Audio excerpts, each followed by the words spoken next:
Sims Nation, welcome to the Positively Pat Sims Show.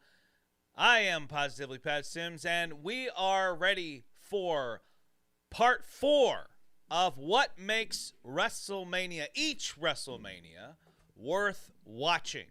And I want to say a big hello and welcome to all of our listeners on WANT Radio. It is great to have you on here. That's where this all started. This was where Positively Pat Sims got his birth, was on Want Radio. And if you want it, Want's got it. All right. Benny says he can't. Oh, my bad. There you go.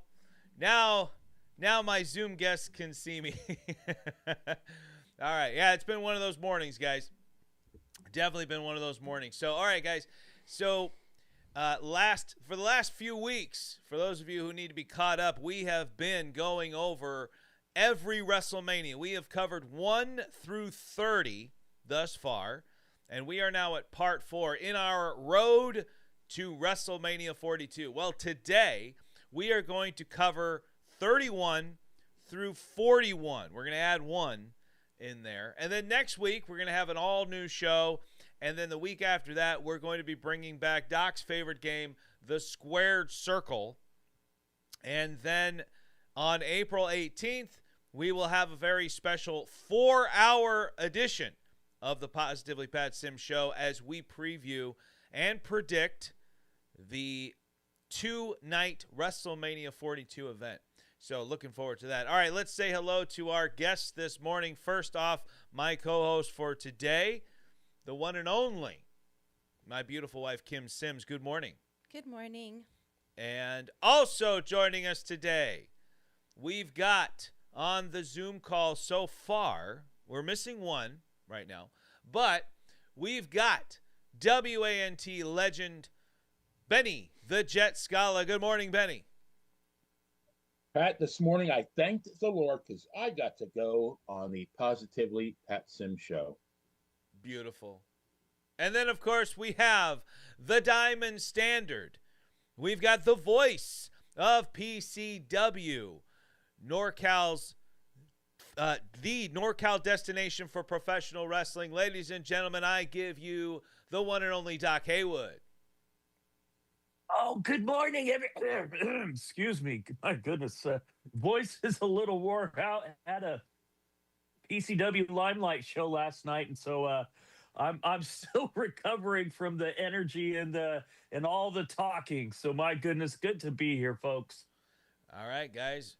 Well, this is going to be a fun show. Oh my goodness, what is that in the corner? Oh, that is my newest album, my first original music album. We did release one quite a bit ago that was a comedy album for the show, but Catching Stars, my first music album, as I said, is going to be hitting all streaming platforms, and you can purchase it on iTunes April 3rd. That's this Friday. All right, you can find it on Apple Music, Spotify, Amazon Music, and I'm looking forward to it. My wife, Kim, is even on the album. She gets to do a song on there, including some of my other friends. Jacqueline Quaylar and Kelly Early are going to be on there, so I'm very, very excited about that. And that's not going to be up there long, guys, because let's get right into this. Let's get moving. And we're going to start off with WrestleMania 31. Speaking of NorCal, this WrestleMania up in Northern California, and call me crazy, guys, but every WrestleMania seems to always start. It's already dark. There's something about daytime when you actually get to see everything in natural sunlight. I like it. I don't know. What about you guys? Anybody disagree with me? Personally, I'm not a huge fan of outdoor shows, especially in the daytime. That canvas can get super hot for the workers. We actually did a show in Stockton where one of the wrestlers, not a PCW guy from a different promotion, but wanted to come and work for us, was working bare feet and got some third-degree burns on his feet because he wanted to work barefoot in that hot California sun. Yeah, I like indoors. I like the low lighting with the spotlight on the ring. I don't know. Maybe wrestling's best done in dark, smoke-filled arenas, But I'm old school like that. Well, I know, I get wrestlers like indoors, especially, like for sound purposes. I know that they like to, you can't hear as well when you're outdoors. All the sound just goes straight up.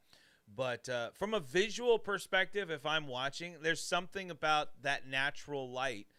And 31 to me is really looks great for most of the show. Seth Rollins and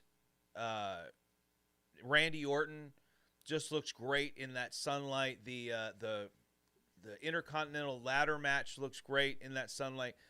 And it's almost like a step down when the sun goes down and you're looking at everything under the lights. I feel the same way about all sports, though, to be fair. I love watching football in natural light. Love watching baseball during the daytime. It just especially in person, but it just always looks better to me. It looks more natural. My dear, what's some info? I like how you turned. What if I'm talking to Benny?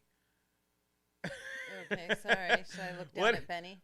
What do you got? What do you got for us for WrestleMania 31? So I actually did find a list of ratings. Finally. So it lists. Finally. So what I found is it lists all the WrestleManias of all time, from the first till whichever one we're in now. Dig it. And it puts them in an order of whatever, like the number to see it, but then it does the number to whatever. The main event match rating. So people voted on it, and however many, obviously. And so there's going to be some rough ones here. This one, so it being number 31, it's actually 26 on the list. So like 26 out of however many to watch on the list. 41 right now. Well, it's like putting it in an order. It's going, okay. So the score is 8.81 out of 600, and so that 613 people voted. This is like the Beyblade challenge. What are we doing out of here? 10. So out of 10, it got an 8.81, which means that there are 25 WrestleManias that are higher than that. Really? Wow. Yeah, is what it's saying. But that's out of 613 votes. And it's only the main event. They don't vote on the whole entire just WrestleMania. The main event. I actually liked the main event. I thought Roman Reigns and Brock Lesnar was a really good, hard-hitting bout. I felt like those two before the match went like, okay, we're not going to win them over with style points. Yeah. Let's just beat the living crap out of each other.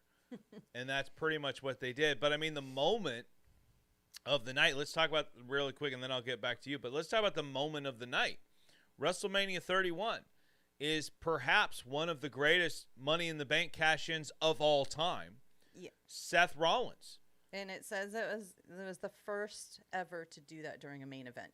Right. It was the first at WrestleMania. Yeah, at a WrestleMania. Yeah, usually the Money in the Banks weren't cashed in at WrestleMania. This was huge. It was, I mean, everybody thought this was going to be Roman's moment, whether you liked it or not. You thought, well, Vince is going with Roman. He's going over, or he doesn't, and Brock continues his dominance, and here comes Seth out of nowhere. So, Doc, what are your thoughts on Seth Rollins and that cash-in that is still talked about to this day? Well, I've only heard about it. This isn't a match that I watched, despite being in NorCal. And again, most NorCal people would say, the Bay Area is really Centrical, just because of it's such a different culture down in the Bay from how we live and act up here in the North. Bunch of crazy people in the Bay. I know I'm going to get heat for that, but yeah. Large so Samoan culture up there. What's that? Large Samoan culture up there. Yeah. NorCal, we kind of think of as Sacramento and above, right. And we do have a lot of the Samoans in the Sacramento area. Big Nightmare Sin spent a lot of time with those guys. But this is something I've only heard of, never actually watched the match, but they call it the heist of the century. Right. Really put over Seth cashing in that Money in the Bank. But for me, the greatest Money in the Bank cash in will always be when Edge cashed it in on John Cena. Right. I think that was after an elimination chamber, if I remember correctly. Yes, sir. All right, Benny, how about you? What do you think about this WrestleMania and mainly the cash-in from Seth Rollins? Yeah, well, like Mrs. Sims, I looked at some ratings too. This is WWE actually rated the top 50 matches of all time, and that the Seth Rollins cash-in came in at number 40. I kind of thought it'd be a little bit higher than that. What I liked about the cash-in was, typically a cash-in is somebody who's completely down and out. And, the guy, whoever has the Money in the Bank, hands it to the referee. And it's quick, whatever their finisher is, quick 1, 2, 3. Seth had to work for it a little bit. Mm-hmm. There was a moment where I thought, like, maybe this backfired. So I liked that element of surprise. I listed some notable matches. One was Randy and Seth, which was a very good match. I thought Cena beat Rusev for the U.S. Championship. The match I did not like, even though WWE rated it at number 49 rather, was Triple H versus Sting. Okay. I just thought that was very bad booking. There's no way that Sting should not have won that match. So you're on the Sting should have won that match camp. Yes, absolutely. Okay, can I ask why? Why do you want to bring the guy in with such hype and hoopla and immediately take a loss? I kind of had an idea why it was done. To me, it was more like, okay, WCW was inferior, and we're going to show that because the greatest star is going to take an L right out of the gate. So that's it's an opinion, right? Right. No. That's why I want to know. I'm a big Sting fan. I thought he was great in WCW. I just think that why do you bring him in, and just immediately hang a loss on him at WrestleMania? Right, and I understand that. I think the reason I was okay with it, to an extent, is that we knew Triple H wasn't going anywhere. We knew Triple H was going to be around and could potentially use that for whatever feud he was on. And even later in the show, they teased what was to come that didn't happen, unfortunately, but which was, when The Rock came out and brought out Ronda Rousey and faced off against Triple H and Stephanie in the ring. And, it's kind of like, I don't know if that's a problem on WWE's creative side for me, is that I don't think they had any plans for Sting outside of that. I think it was like, I think they might have looked at this more as maybe a one-off to get Sting his WrestleMania moment. And then they basically kind of dusty booked it with all the shenanigans and goings-ons. And I thought it was a fun match.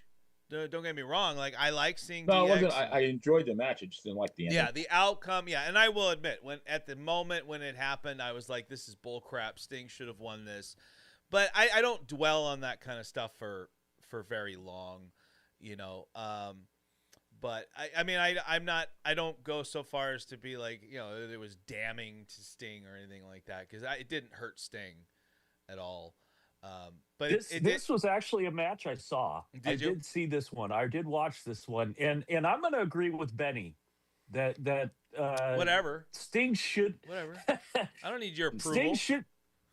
Yeah, you do.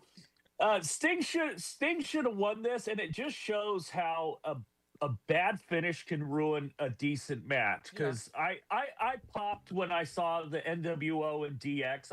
Again, this is something I watched after the fact, after it happened. But we finally get the NWO versus DX, what we always wanted in the Attitude Era during the Monday Night Wars. But you book the finish wrong, and it spoils the rest of the match. Right. And I think that's something very huge that folks should take away from that. I think when I was fantasy booking this after the fact right away, I think my first thought was that, yes, Sting should have won this match, but then they should have done like a best 2 out of 3, right? Let Sting have the WrestleMania moment. Triple H actually loses a lot of WrestleManias. So, Let Sting have this moment, and then basically let Triple H have the next two. Right? And then you still have Triple H going over, but not on the grandest stage. So I don't know. Again, it all kind of comes down to what they had in mind afterwards. I don't think they had anything planned for Sting after, which we didn't see him for a while. And then Seth buckle bombed him, and there went that for a while. But Triple H, of course, always active as an authority figure. And, of course, like I said, they were setting up something with The Rock and Ronda that just didn't end up panning out. So, all right, let's keep going. Honey, you got anything else for WrestleMania 31? I have fun facts for all of them. Okay, well, almost all of them. Bring it to Okay. me. We got to move. So the early plans were for Triple H, I'm sure you guys know this, was to wrestle Batista. But because Guardians was a huge hit, Batista was in high demand in Hollywood, so he had to So he step backed out. Mm-hmm. Paige is the first 90s-born wrestler to compete at a WrestleMania. Interesting. And Wyatt was actually injured during rehearsal. His ankle was in a cast, but he removed it when he had to go out to the ring. So he was. That would explain why that on match felt a little lackluster, on to a be honest. broken ankle. Hey, he pulled a Taker. He did. I love Bray. I miss Bray all the time. I made sure he's visible, not on camera, but for me. I got this a while back. As I drop it. Right? I keep this out a lot. I'm always a big fan of Bray. So, but yeah, it's interesting that's I didn't know that. That's a good one. All right. Anybody else got any thoughts about WrestleMania 31 before we move forward? Chat, what do you think about WrestleMania 31? Besides the fact that everyone is pretty much in agreement that Sting should have won, even though I said I'm okay with it, but everybody else is telling me I'm wrong. So, well, a good reason to see it though would be because Rusev arrives in a tank. That was fun. That was cool. Rusev in the tank, but yeah, seeing basically 31. 31's the Intercontinental Championship ladder match is really, really fun. Daniel Bryan, I believe Luke Harper, it was Dean Ambrose at the time. It was a good Intercontinental ladder match. Randy Orton and Seth Rollins is really, really good. One of the greatest RKOs out of nowhere from Seth Rollins' curb stomp into the RKO. That is a moment that will live forever. Chris Hall jumping in here. Everyone, of course, like I said, agreeing with Benny and you guys. So Benny, Sting hadn't debuted in WWE before then. His mystique was lost when Triple H won. It was like, Sting is here, so what? Which is an insult to Sting. Like I said, I just don't see it completely that way. But that's just me.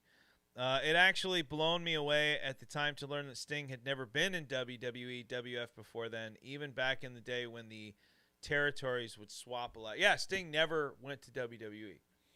And that probably, let's be real, that probably played a part in the fact that he lost. I'm sure Vince was all smiles and everything to have Sting there because Sting probably brought in a few extra viewers to the WWE network, which I promised no rants today. I got my rant out of my system about the network. But this is the network era. And then going into, we're going to cover the entire network and Peacock era in one go here. But I'm sure Vince was like, yeah, it's great to have you here, Sting. At one point, you heard Stephanie cheering for Sting in one of the behind the scenes things. And but I'm sure Vince was like, screw you. You never came over here. And I know Ric Flair tried to get Sting to go to WWE a lot. Ric Flair tried to get him in there. Pat's booking sounds good. Hey, look at that. I'm going to stop there. After losing to Triple H, would he go Deep Crow and do a revenge tour? Yeah, I mean, either way.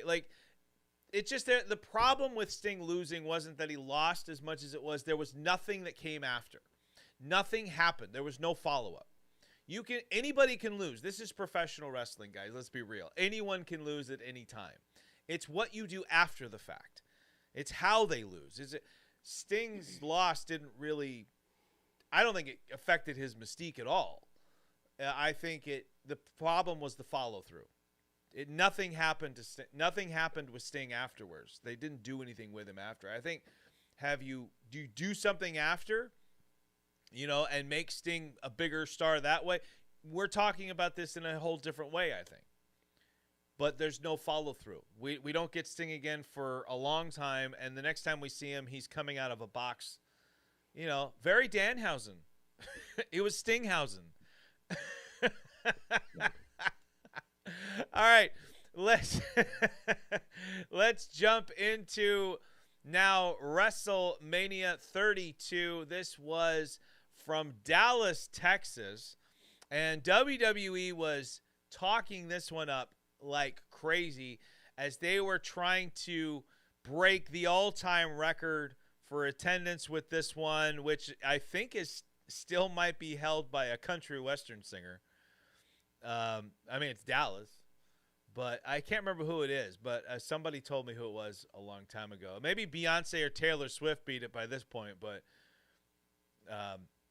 this one did not beat the all-time record, so instead they decide to tout it as the most attended WrestleMania of all time, touting over 100,000 fans in that big stadium they've got there.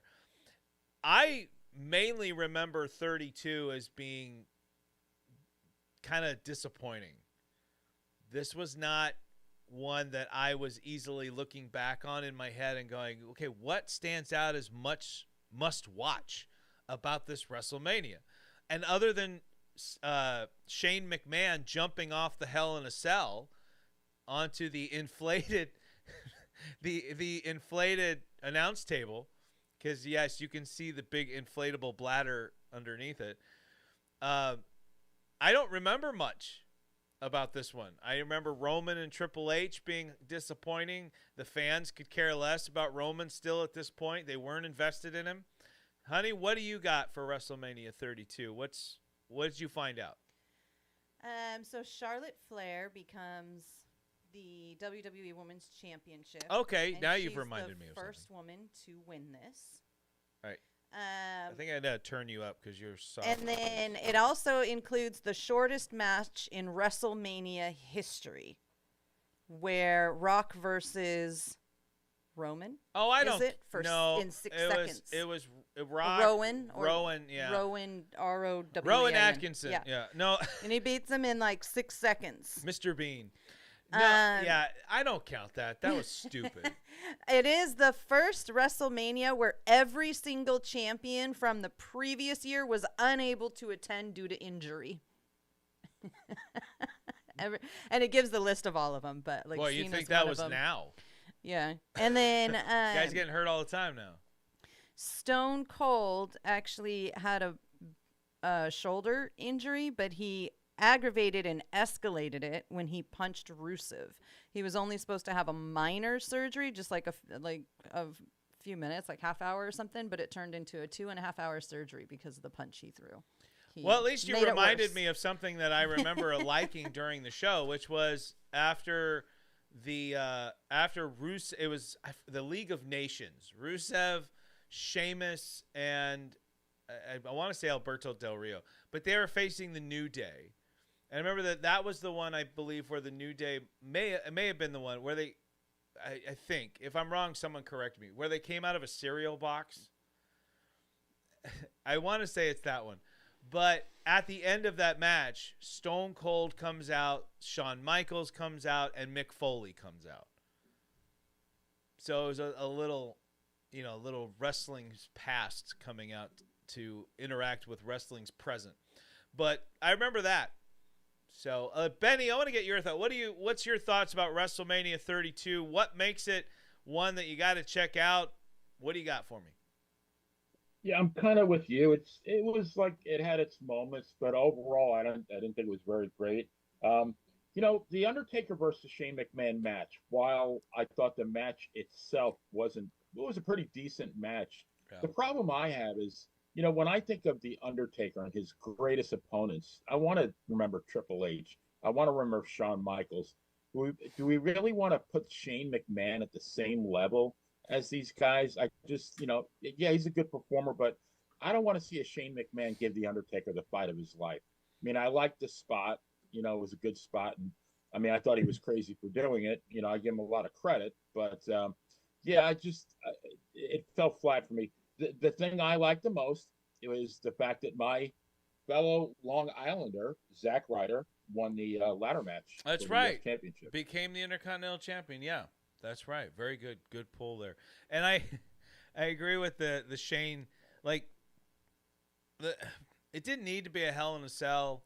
It felt like we only got it because Shane wanted to do his stupid, insane jump from the top. But that shouldn't. There's no way any match with Taker should be competitive between those two. Now, I will say this in a little bit of defense of this match, just a little bit of defense. I don't think Shane's any worse than the Hell in a Cell with Boss Man or some of Taker's earlier opponents. But the earlier opponents at least looked like a threat, right? Like, the Giant Gonzalez sucked, but at least he looked like a threat. King Kong Bundy, but at least he could look like a threat.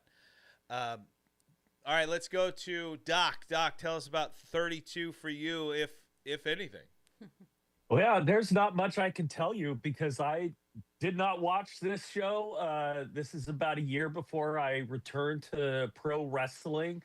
And there wasn't a lot of buzz about this WrestleMania in hindsight. People aren't like, oh, you got to go check out the Shane Undertaker match. Right. Go check out the women's triple threat match. It's, I guess, very meh. Yeah. I mean, it's crazy because I remember, obviously, I was a fan. I've been watching it. And, I mean, the build to this was all about the stadium. It was all about filling that stadium. And otherwise, most of it, like the storyline with Shane and Taker and Vince was stupid. It was ridiculous. The main event, nobody wanted that main event. Nobody. If anybody told you, oh, I was so excited for Triple H and Roman Reigns, they were lying out of their teeth. Nobody was excited for that. I think maybe Triple H was excited for it. I mean, people were happy Roman didn't win the title at the Royal Rumble, which that Rumble was the year that only the second time that the WWE Championship was on the line during the Rumble. And everyone just didn't want Roman to win it. That was the only thing. But as soon as Roman didn't win it and Triple H did, the entire world knew that Roman was coming for Triple H at WrestleMania. And there's one thing for logical booking that you can go, okay, that makes sense. I'm with it. That's fine. Then there's another where it's just like, it's too obvious what you're doing. Right. And it's just like, okay, here we go. It's another Vince attempt at getting Roman Reigns to be the guy in WWE. And for better or worse, guys, this entire era that we're going to be talking about, this is the Roman era. And it's half of that era is really, really bad. And the other half is maybe the most brilliant with the bloodline. Mm-hmm. I mean, it is absolutely insane how much of a difference it was when you had Vince trying to push Roman as another John Cena babyface, his next top guy, and then just let him loose on the world. You had Roman siding with Paul Heyman, and there were so many ways they could have gone. They could have milked his cancer fight to keep him a babyface, right? But it was crazy. But the second half of Roman's run has been a complete 180 of what we're seeing now. And Roman's run would not end, obviously, at 32 with main events, as we would continue on to WrestleMania 33, which is a very difficult WrestleMania for me to watch. I think regarding the attendance. Yeah. I think this is what it's regarding. What is it? Barry Ether? He says that it was the 2010 NBA game with 108,000. Okay, so that's okay. So that so it's changed since I last heard about it. Because when last I heard about it, it was a country singer, and it wasn't Garth Brooks. Right? I think if this had been the 90s, and they had that stadium, I think Garth Brooks would still have the record today because people loved him back then. I still have his Central Park show. Nice. Like 500,000 people. I don't know, whatever it was. But yeah, it was crazy. But yeah, that's pretty good. Chris Hall says I took a long WWE break after 2014, 2015, and didn't come back until 2022. That's a pretty long run there. So, but I mean, that happens. And it's the longest and shortest run ever. What? I went my entire life not taking a break, and then I got into it, and it was immediate. The next one, I was like, I'm out. Oh, yeah. My wife fell in love. WWE made me mad. My wife fell in love. Very quickly. And we'll talk about it, but my wife fell in love with the Cody Rhodes finishing the story at WrestleMania 40. It was like, okay, I get it. Fall in love. Well, no, but like you got it. You were like, I get why you're a fan. I get why you like this. Like this is like she was so excited. But then the problem was she got so invested in what she wanted to happen. It was like when John Cena. It was not a problem. When John Cena turned heel. They made it a problem.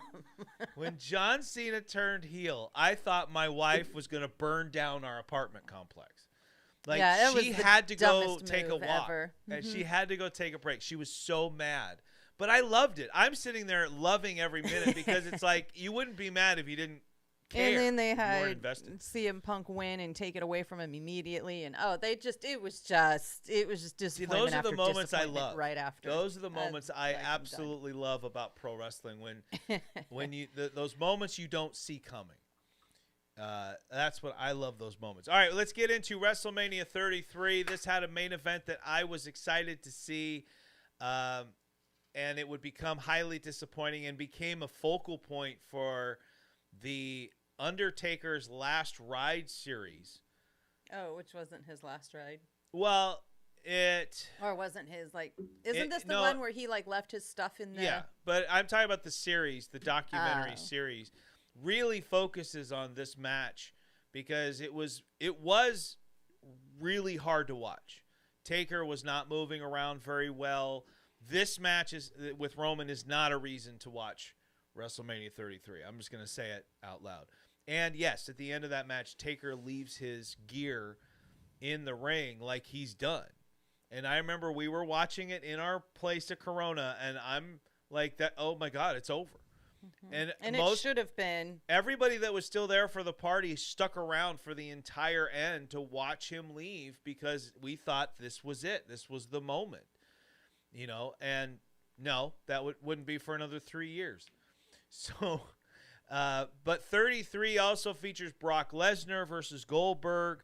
We do have some good stuff. Let's start with Benny this time. Benny, what are your thoughts on WrestleMania 33 and what makes it must see? I thought the Seth and Triple H non-sanctioned match was a pretty decent match. Actually, WWE has that at number 44, the top 50 of all time. I did not like Roman Reigns and Undertaker, and I don't see the sense in a second loss. I mean, Brock Lesnar was the 1-21-1. That makes somebody special, but to have that second loss, I mean, it really kind of tarnishes the whole legacy. I think he should have retired undefeated at WrestleMania, but that's that's a whole different story.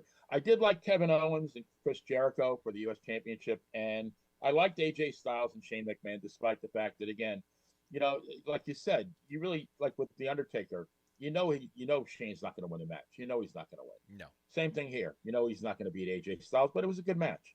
Yeah. Yeah. About the Taker streak, of course, I'm very, very biased about that. But I will say, again, it's all about the follow-through, right? Like, beating Taker in and of itself should be a big deal, right? Especially at a WrestleMania. When Brock beat Taker, as much as I didn't like it, the follow-through was Brock became the most dominant guy in WWE. Squashes John Cena at SummerSlam. It carries all the way through, and you have dominant Brock after dominant Brock after dominant Brock. And so you can almost justify it that way. They could. The problem here is the follow-through with Roman wasn't good.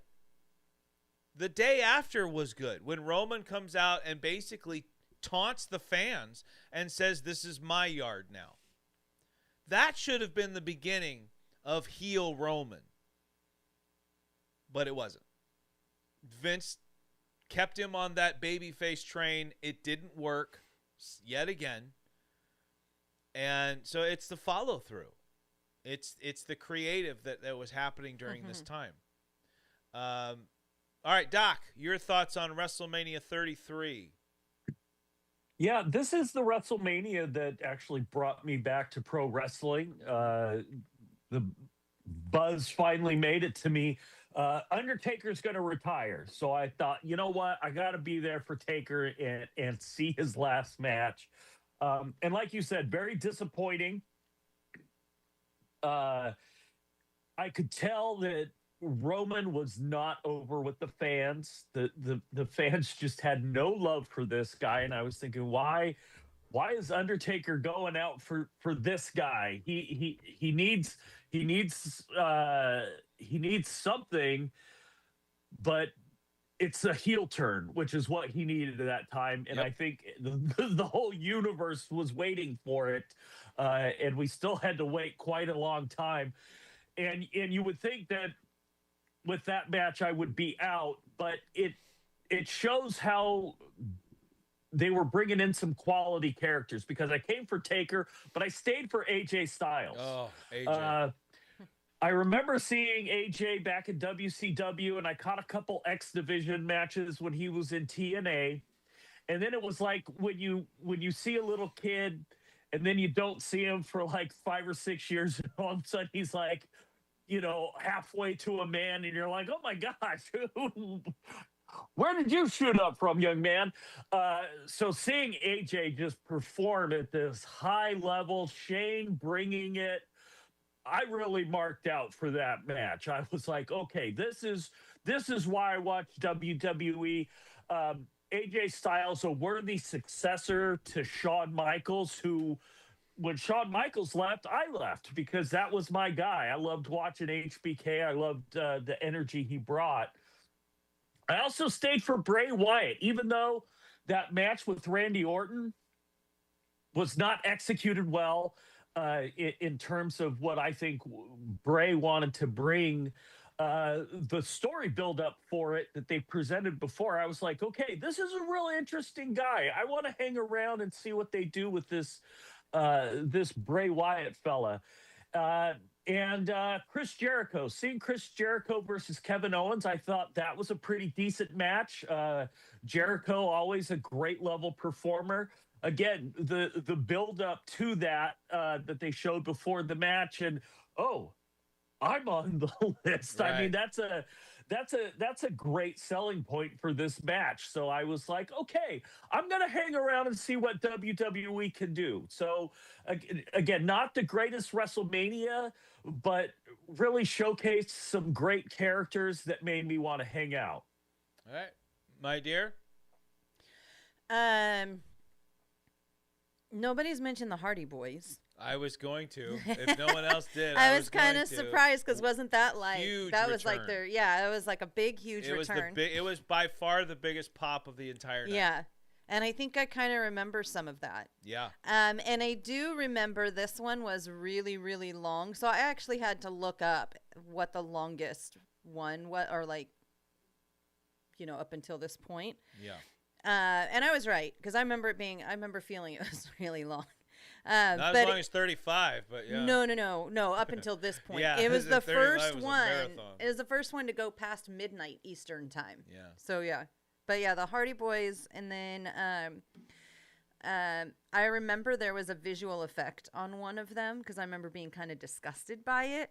Okay. And but it is this one where they did a visual effect and projected maggots and worms. Yeah, that's Bray onto the Wyatt, ring Randy Orton. For, I didn't match. like that. No, I was not a fan. It was weird because I remember that like being a talk. Like we were trying to figure out what that was when we were watching. Well, Bray, Bray's character was always supposed to be very unsettling and And I mean, it made sense in a way for that guy, but it was not. I didn't like it. Yeah, I mean, like I said, I've always been a big Bray fan.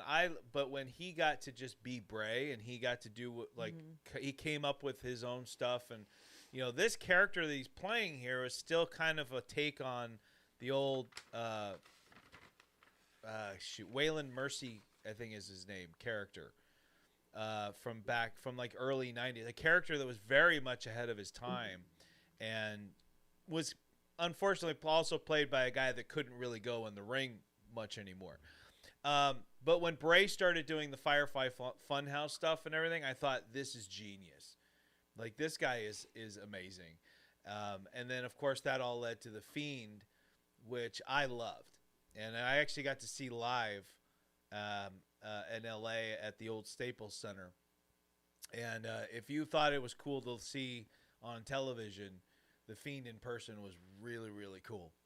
So, all right. The Hardy Boys, I think that's probably my biggest highlight that I would say, if you're a fan of tag team wrestling and the ladder matches from back in the day, I mean, the tease was great. The New Day is kind of teasing like, oh, we're the opponents that are in this, and then all of a sudden the Hardy's music hits, and here they come, and the pop was deafening, and they had done a great job of getting themselves over outside of WWE with Matt Hardy doing his, delete. Oh, that was annoying. Well, to you, but to a lot of wrestling fans, we got a kick out of it. They were the first to do cinematic wrestling matches, which we wouldn't see WWE adopt until the COVID era. So, but somebody hated the List of Jericho. How could you hate the List of Jericho? I got a kick out of the List of Jericho.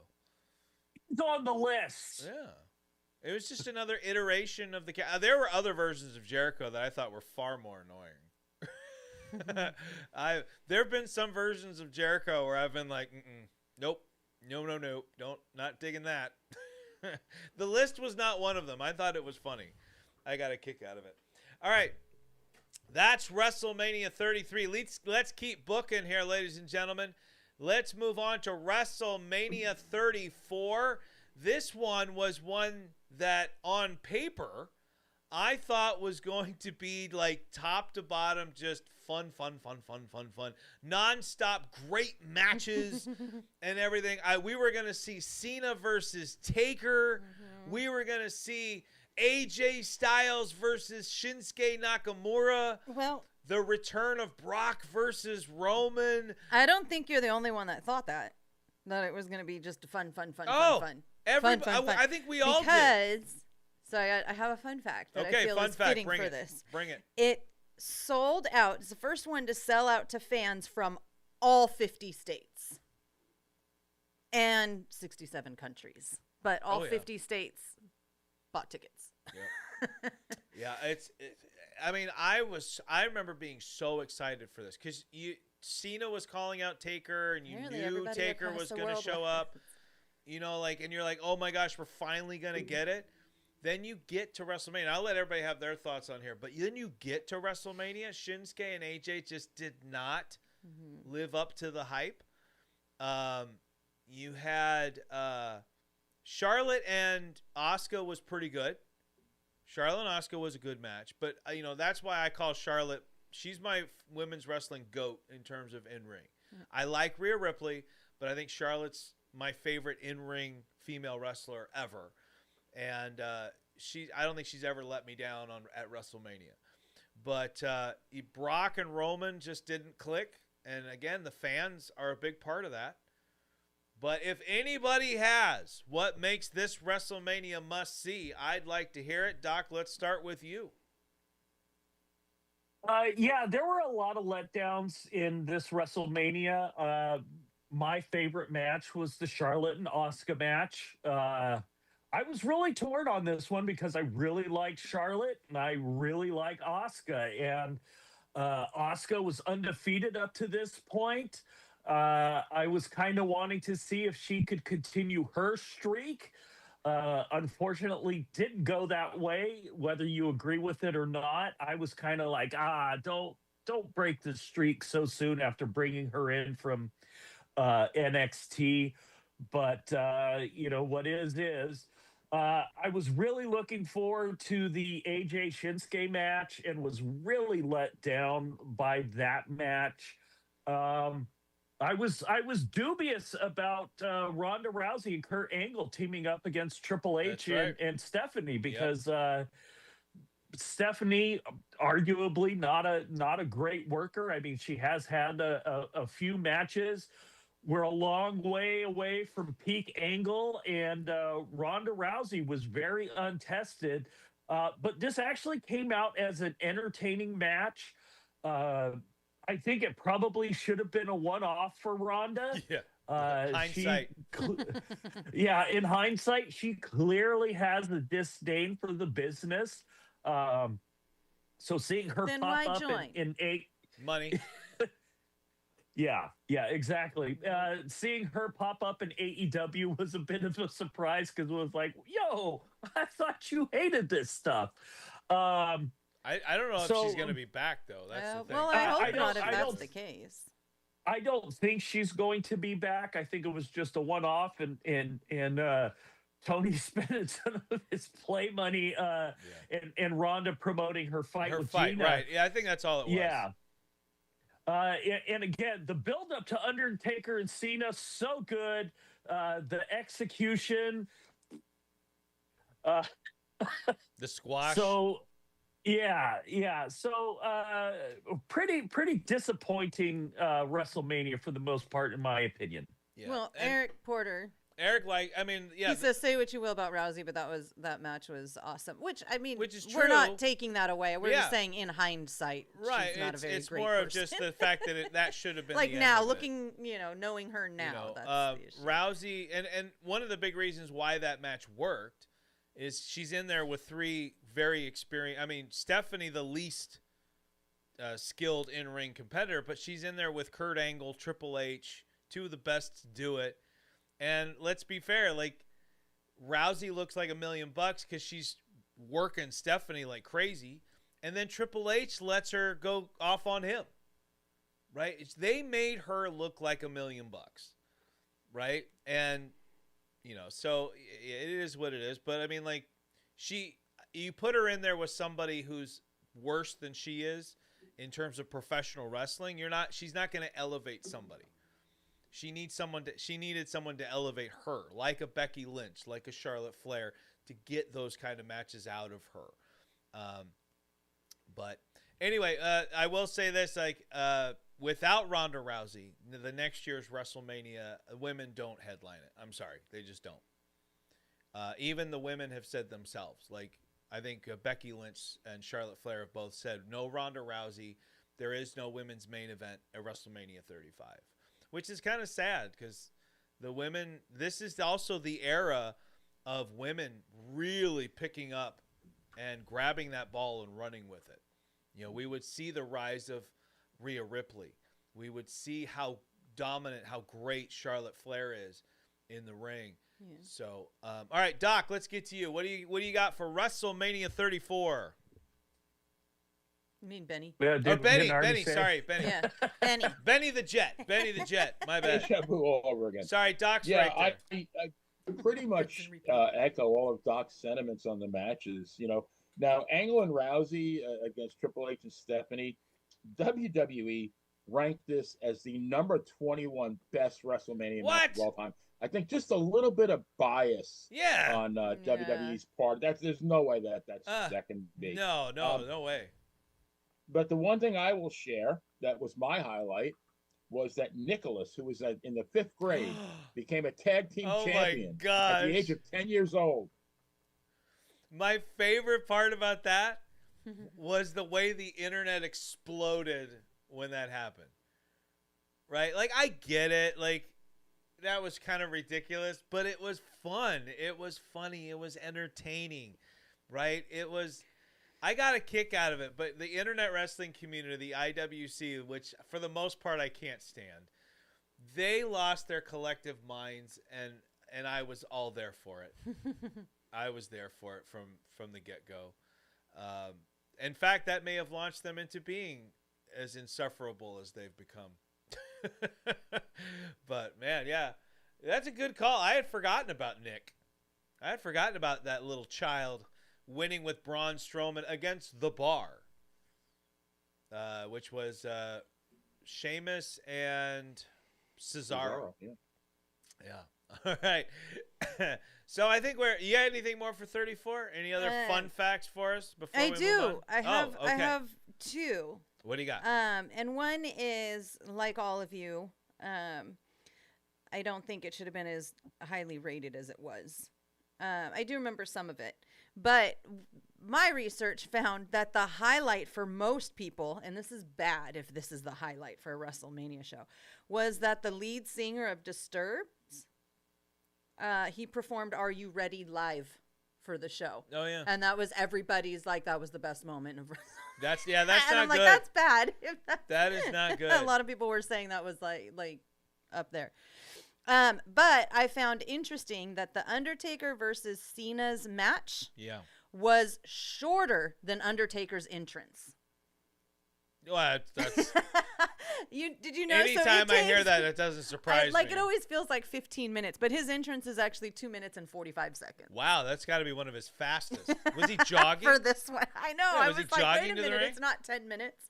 When I heard that, I was like, oh, okay, so this is like a 10-minute match. No, it was 2 minutes and 45 seconds. So do you remember we used to have when we have WrestleMania parties every year, and we used to have like bets on how long over-unders for Taker's entrance. Yeah. Because they just kept getting more elaborate and longer and longer. But I remember Taker, and it very famously again, and the thing, he trained for like a 20-minute match with Cena, a longer match. And then Vince is like, all right, go squash him. And that was it. And yeah, that was highly disappointing. And you know what? I heard less people complain about that than Cena's tapping to Gunther.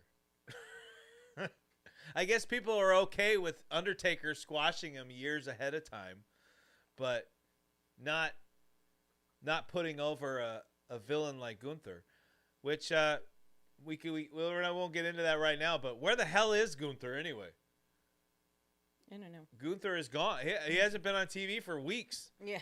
So, all right, let's move on from WrestleMania 34 in New Orleans. Now we're going back to New York for WrestleMania 35. This one has a lot of firsts, I found. This is famously the most famous things about WrestleMania 35. Number one, there's three things here I'm going to say. Number one, no Taker. No Undertaker on this one. Mm-hmm. Number two, Kofi Mania takes over WrestleMania 35 as Kofi Kingston goes up against Daniel Bryan for the WWE Championship.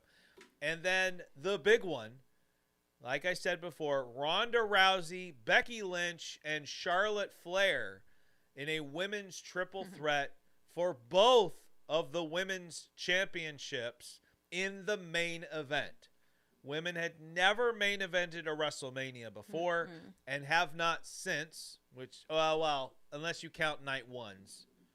Right, there has been a night one women's main event, which was Sasha Banks and Bianca Belair. But my fun facts. To be the overall main event of a WrestleMania, though, like the main event on the card, like I always consider night two, that main event, the main event of WrestleMania, right? But this was the birth of Becky Two Belts, which was the culmination of a great storyline for Becky Lynch.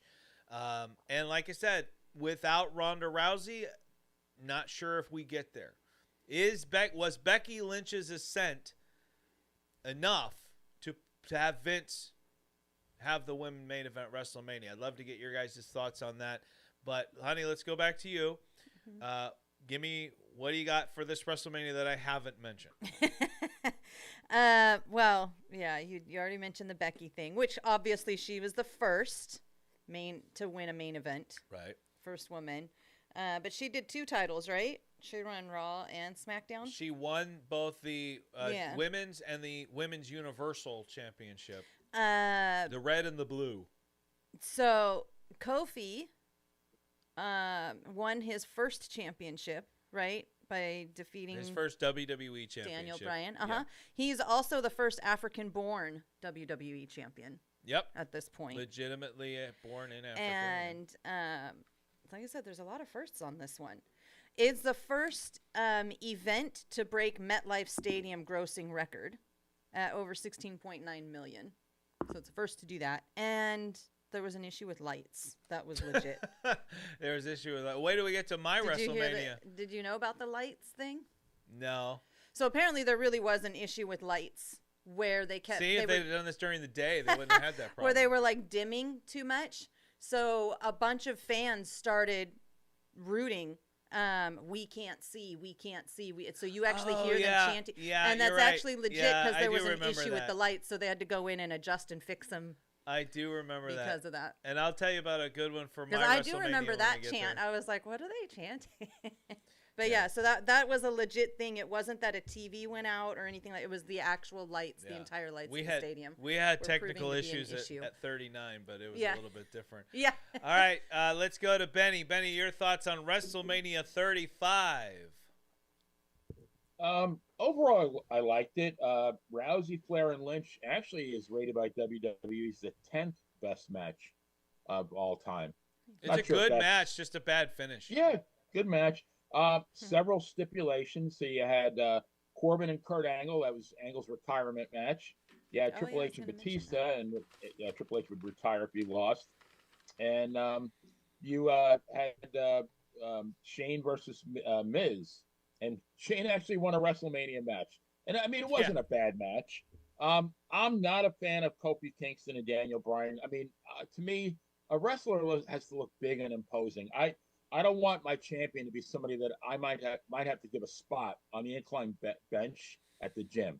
They just don't do it for me. I mean, I've kind of softened a little bit over time, but to me, a wrestler, I mean, neither one of these guys back in the 80s or even, back in the territory days, they never would have been a headliner. They would have been a prelim guy, maybe a junior heavyweight. I do get that times have changed, but at this point, at 35, it was not quite ready to change with the times as of yet. I have somewhat, though. So you were with superstar Billy Graham on this one because he didn't like it. He thought the man of the hour. He didn't. Okay, no, I get that. He thought Kofi didn't look like a WWE champion. To me, it's the airport thing. It's got to be when the guy walks past you at the airport, you turn your head and say, "Holy crap, that's a wrestler!" Like a Bruiser Brody. I can't put Kofi Kingston and Bruiser Brody in the same sense. Right. Now, Barry Ether, I do want to mention that he said the match was good. 100% believe the women can and should main event night 2 again. They're putting in the work. I am not a girly sneezer at all. That was crazy. And are putting people in the seats. Okay, so let me just make this clear. I'm not saying the women can't main event a night 2 or anything like that without someone like Ronda Rousey. I'm not saying that. I'm saying at 35, they weren't there yet. I don't think they were. Yeah, they've improved a lot I think that Becky Lynch could have maybe, with the popularity of her, carried it with a title versus title. If she already had it and Charlotte had it, I would pay to see that in a main event. But when the people themselves involved will tell you that at 35, we don't headline WrestleMania without Ronda Rousey, I kind of believe that. I do think, yes, I agree with you, though, like Rhea Ripley, with the star power of Rhea Ripley basically being one of, if not the biggest star in the company, depending. I mean, the women can and should headline and main event a WrestleMania. And in fact, at my WrestleMania, I'll talk about it, the women should have main evented at least night 1. We knew Roman and Cody would main event 39, but night 1 should have gone to the women by far, and they proved it with their match. All right, let's keep booking it here. WrestleMania 35 now in our rearview mirror. the marathon that was What about WrestleMania Doc? 35. What? Did Doc? Oh, I speak about forgot. it? Goodness, you I'm picked him horrible. twice I'm last sorry. one I and am- then not even. This is how much my technical difficulties this morning threw me off. It's okay. I'm keeping you on track. I'm keeping still, you yeah, accountable. I'm still freaking out over all of our issues we had before we came on the air. We It was really fun. had We don't need to talk Oh, I about had it. a rough day. Doc, I'm so sorry, brother. Give me 35. Tell me your Oh, thoughts. it's all good. Like I said, I worked last night, and so I was ready to let you pass me over. Oh, sorry. No, you're good. You're good. I thought I was doing you a favor.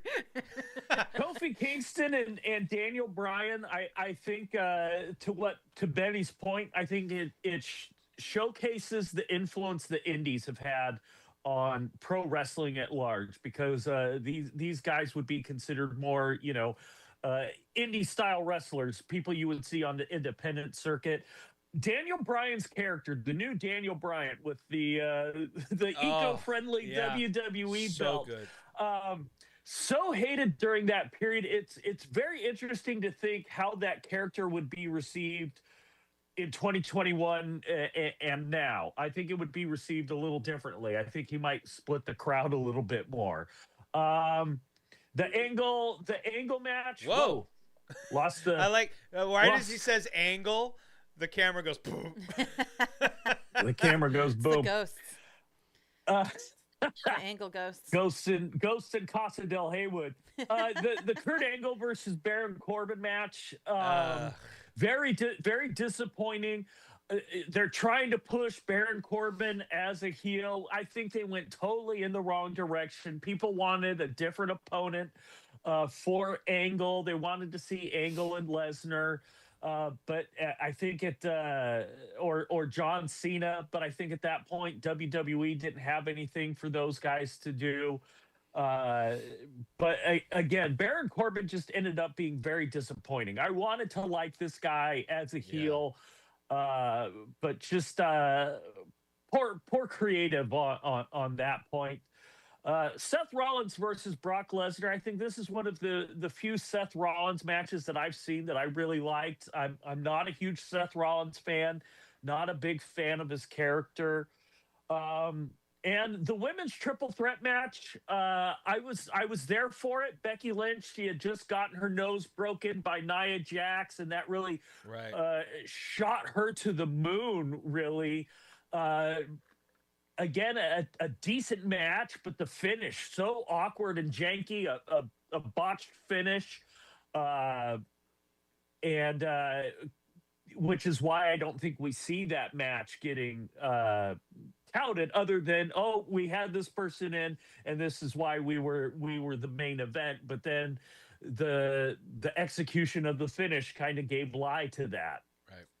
Yeah, it's a lot of people forget the story of how Becky Lynch became so big. Like, it actually starts with Becky. WWE tried to turn her heel, and it did not work. The fans had the complete opposite reaction, and then you have the moment where her nose gets broken by Nia Jax. She's standing up there, arms spread wide, tall, blood coming out, and the fans. What an iconic image! So good, such good stuff. Chris Hall says Baron Corbin should have never left Lone Wolf, and I agree. Baron had one of my favorite at this time, like one of my favorite theme songs. I loved that. What are you doing? I'm moving this. Oh. That way I can send it, because I don't need this. Oh, got you. All right, so, but yeah, no, I thought Baron had a good future back when I saw him in NXT. At first started seeing him in NXT when he first came up. And yeah, they just kind of, lost it. Would have been a great final opponent for Angle. They could have had Kurt's son, Jason Jordan. The fake illegitimate son, Jason Jordan, get involved. Yeah, that went nowhere. That did not go as far as Vince and Hornswoggle. Like, WWE should never do like illegitimate children storylines ever again. They just never pan out. All right, let's move on to WrestleMania 36, the most unique WrestleMania ever. first of all, it is the first WrestleMania that went to the 2-night format. Oh, yes. Second, it is the only WrestleMania that is performed in front of nobody. Yeah, there's no crowd. It is the COVID era of WWE. Taking away my fun facts. And for Knock it off. Here's the thing. WWE tried and held out as long as humanly possible. They were, I mean, it was like we maybe were a month away from WrestleMania, and they were still like, we're doing this in the state. We're still doing this. We're still doing this. I mean, it was Florida. Florida didn't shut down the way California did, right? California shut down like a month before Florida did.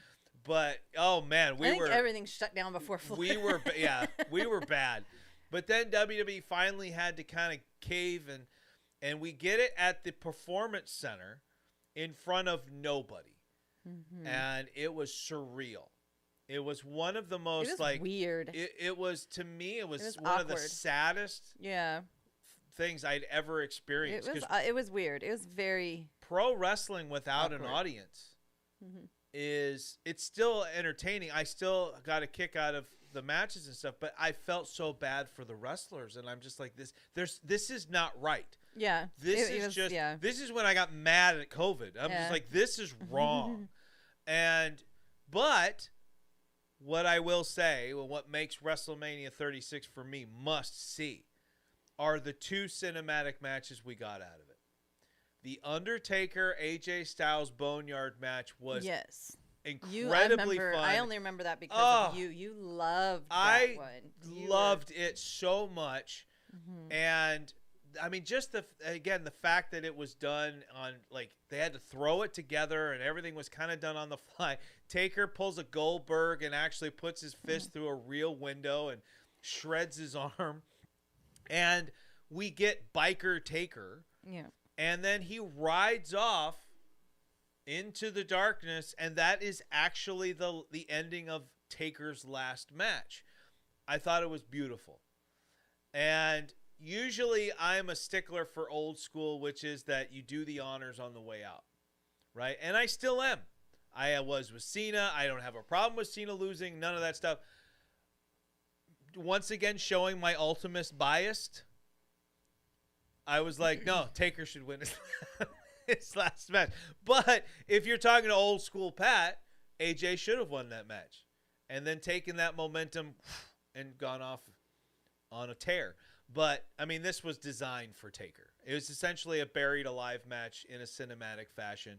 And then you had the Firefly Fun. That's a hard thing to say. Really? That's easy for me to do. Firefly Fun. Racky Waces. Stop it. The Firefly Funhouse match.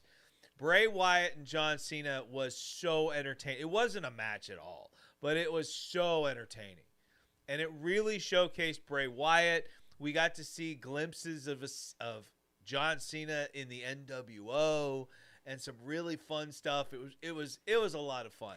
Well, then the Edge and Orton one was 37 minutes long. That was oh my God. That was brutal. That was long. That was I like, thought hey that guys, was the cinematic one you were talking about, and I was like, I don't remember that being cinematic. I just remember being long. That was basically like Vince probably going, hey, we got 2 nights, pal. Fill up the time. And they went, challenge accepted. Let's go until people start pulling out their teeth. I think I walked out in like the middle of it or something. Like I took a break or something. Yeah, it was too long. I like started like cleaning I don't or mind something. long I was matches, like, but this that is one forever. was just. And then people got mad because they did a thing where they hung. They were in the gym and they hung. One of them got hung up on the thing, and they were like, "Oh, it's a callback to Chris Benoit." And I'm like, "Okay, you guys are going a little too deep." With that, I don't think they went, hey, let's do a callback to how Chris Benoit died, right? I don't think that was in their head at all. But all right, let's start with Doc so I don't forget him. And you'll just call him again without and let's calling let Benny, Doc tell us. You'll forget Benny. Yeah, right. You'll call Doc twice. Let's let Doc give us his thoughts on the COVID era WrestleMania but what makes this for him must see. Definitely that Boneyard match with 100%. AJ Styles. AJ Styles is the one person who could lose to Undertaker and it doesn't hurt. I don't think that hurt AJ's momentum or Right. his career at all. The memes that came out of this match with Undertaker behind AJ Styles with AJ doing gosh. that laugh, those memes are still, popping up everywhere. I gotta love that meme. Yeah, the Firefly Funhouse match. I think that one of the reasons I was so disappointed with John Cena's heel turn is he did not bring back the NWO. I think that's what everyone wanted. We got that little taste of it, and we wanted it so bad. A new world order led by John Cena. How cool would that have been? Very disappointing and sad in that regard. So heartbroken for Drew McIntyre. Yeah. Winning the belt. I still feel for this guy. I still want him to have that WrestleMania moment where he gets the belt. It just shows how integral we are to the experience of pro wrestling as the audience, as the live audience. And if you're watching at home and you've got an independent promotion in your area, take advantage and go support the independent wrestlers by being a part of the audience. WWE has probably priced most of you out of tickets to their shows. I remember I went to the Hell in the Cell before this this WrestleMania, the 2019 Hell in a Cell at the Golden One Center. And it was bucks to sit front row for ultimately a show that had the whole crowd chanting, "We want our money back." Again, got to see The Fiend live, but it was that Hell in the Cell match where they stopped the match. Right. Where the ref stops the match. We threw Mick Foley off the cage through a table, then threw him through the cage again. Don't stop the match. But the Fiend's got a hammer and it's going to play whack-a-mole with Seth Rollins' head. Better stop that match. And the red lighting didn't help either. Let's be honest. Yeah, did not help. So the fans, you guys are so important. Support your local pro wrestling scene. You might get to see the next WWE star as they're starting out, and I guarantee tickets. Most independent companies, they're going to charge you between $20 and $30. If that, you might even be able to get it for free, depending on if they're hurting for an audience. But we are a very important. You need the characters, you need the story, you need the action, and then you need the audience. Yep. Benny, your turn to tell me about WrestleMania 36. Yeah, ironically, I went to go see Billy Joel the month before at the Amalie in Tampa. I think that might have been one of the last live events in Florida for quite a while. Yep. Pretty much agree with everything Doc said. I think the one highlight of this WrestleMania was the emergence of Drew McIntyre finally realizing his potential. Yeah, it's just unfortunate it was in front of nobody. Yeah, that was sad. Another thing about this WrestleMania too is Roman was supposed to be a part of this, and Braun Strowman took his place. Roman, of course, as we know, has always fought cancer, and so this era of WWE, they couldn't. There's no way at this point you could guarantee Roman's health and safety here. He actually withdrew from the match against Goldberg because of the health concerns regarding the pandemic. Yeah, I mean, talk about a pre-existing condition, not one you want to mess around with. So, which let's kind of be real. I don't know if Roman stayed a part of everything and continued on, we might not have gotten to the heel Roman that we ended up getting, because it was Roman's return and the new direction that he took upon his return with Paul Heyman, and then creating the bloodline that would catapult Roman to now the conversations that are going around, that is Roman the man, right? Is Roman the guy in WWE?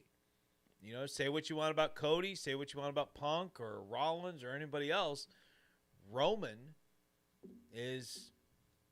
might be the guy out of all of them. All right, so that's 36, the COVID era. We then get to WrestleMania 37. We're back in Florida. We even have the same pirate theme, which I was cool with. Of course. For I 2 even put years that in a down. row. I was like, hey, do you know it was pirate themed? But this WrestleMania was still not in front of a full stadium. This was like a very sparsely attended WrestleMania, but not because it wasn't selling, not because people didn't want to be there, but because we were now at the coming out of the COVID era. So you could go to events now, but there were all these restrictions in place. There was like a limitation. Yeah, you still had to be a certain distance from each other. I think they would put up like cardboard I thought people, they had like screens, you or know, something and stuff. too. Well, that was the Thunderdome era, Oh. and that was when no one could still attend. Oh. The Thunderdome era was fun. This one was a lot of firsts though too. So this one, I remember Vince opening the show and welcoming fans back to WrestleMania. Hogan and Titus O'Neil were like hosting the show, and I remember this is where Hogan was getting a lot of boos now, and you were seeing the tide turn against Hogan with the live crowd, and it was a little rough to see, but this WrestleMania had a lot of great moments, a lot of fun things happening in it. I think this was the WrestleMania that truly established Roman Reigns as the dominant heel champion and began an incredible run in his match against Edge and Daniel Bryan. And let's see if anybody tells me why the ending of this match is so important. But let's start with Benny. Tell me, Benny, what makes WrestleMania 36 must-see? Very good ladies match. Sasha Banks and Bianca Belair was rated by WWE's 19 of all-time WrestleMania matches. Once again, you got Shane McMahon in a cage with Braun Strowman. You know, again, Shane is a great performer, but, you know, the reality is he should have been squashed in about a minute and a half. So, yeah, I mean, bittersweet about that one. Cesaro, Seth Rollins, always a good match. Cesaro, to me, was and is absolutely incredible. Oh, absolutely. Absolutely. All right, Doc, your turn. Give me what you loved about WrestleMania 36, or at least what makes it must-see. Well, for me, this is Roman peaking as the tribal chief in his initial heel run. People have been waiting for this for so long, for Roman to finally turn heel, and we get to see him with that double stack pin. There you go. You know, some solid heel stuff from Roman. Yes, this is what we want. We want to hate this guy. Let us hate him properly. And finally, I don't know what kept Vince from turning this guy heel. He wanted him to be a hero so bad. We had that. We get this Bray Wyatt as the Fiend now against Randy Orton. And again, you want this to be a great match. But it ends up being another really weird match because they're trying to do this horror supernatural stuff, and it's just not quite landing. Right. I get the idea that the Fiend is supposed to be like this Michael Myers character, this unstoppable force, but the execution was never quite there. Yeah, the booking which is a bummer, because I dug the character of the Fiend. Little Haywood loved the Fiend. An amazing action figure. I mean, holy cow. I've even got Masters of the Universe and WWE combined for a while, and I've got the Fiend Masters of the Universe character, and it's one of my favorite action figures. Yeah. So this was something I wanted to work. Very obviously a dummy in the ring that they set on fire, and it was kind of like, no, don't do that. Come on, suspend my disbelief a little bit. Like when the Undertaker would shoot lightning back in the day, or Kane would do the pyro, that worked. But this was too much. Right. Yeah, and I mean it was a squash match, effectively Randy Orton and then Alexa Bliss's none of it made any sense. The Alexa Bliss comes up and I thought she and him were working together, and she's got this black goo on her face, like she looked like the Penguin from Batman Returns. And then Bray's like, oh, and then Randy RKO's him, match over. Like what did we just see? And then there again, the problem, no follow-up. No follow-up. When there's no follow-up, why do I care? You know what I mean? Like the match can have a stupid ending. The match can go the way we don't want it to go if the follow-up works. Hulk Hogan, we might not have wanted Hulk Hogan to turn heel at Bash at the Beach in 1996, but the follow-up made it worth it. We might not have wanted John Cena to turn heel, but the follow-up... Oh, wait, no, the follow-up didn't I was going work. to say, yeah, no, that didn't work at all. That was the dumbest move ever. It's about the follow-up. It's about what you do the night after or the show after. That's what it's about. All right. We're still doing WrestleMania 36, my dear. What do you got for? Or 37? Sorry, it's still Pirate. Go ahead. What do you got for me? I mix up these two a lot. Yeah, I found out. I think this weighed heavily on women, because you have Bianca is the first since Brock to main event her WrestleMania debut. Right. But then you also have Sasha and Bianca, who are the first black women to headline the event and the first women's single match to main event a WrestleMania. Well, they were even the first match. Yeah. They were the first match. Yeah, it's the first time that WWE Championship match opened the show, too. Is that what you're... No. Oh. But the WWE Championship match opened the show. Why can't I think of what? Oh, that's right. That was Drew and Bobby Lashley. Yeah, that's right. Lashley. I was disappointed with the outcome of that. And one. then you have Natalya and Tamina. Ooh, that right? Look out, world! That was the first women to compete on both nights. So it was a lot of we got double the Tamina. Oh, it was a lot look of out! I feel like they but they tried to weigh a lot in on having the women carry this through as a bunch of firsts. I don't know. I mean, and here's another. I'm surprised your fun facts didn't mention that this was the first time that WrestleMania start was delayed. Oh, yeah, I did see that. I didn't write it down, though. Yeah, I did see it. So another disadvantage of the outdoor show, the rain forced WWE to delay the start of night 1, I believe it was. I don't remember what night, but I do remember I saw that when I was. Yeah, and very famously, Samoa Joe still gets crap for being shown in a poncho because he was doing commentary at this time. So, all right, that's WrestleMania 37. Now, for WrestleMania 38, we return to Dallas, Texas, and WrestleMania 38, for all intents and purposes, is essentially remembered by most people for one big thing. That is the return of Stone Cold Steve Austin in a quote-unquote match. Do you know how many years he was out? A lot.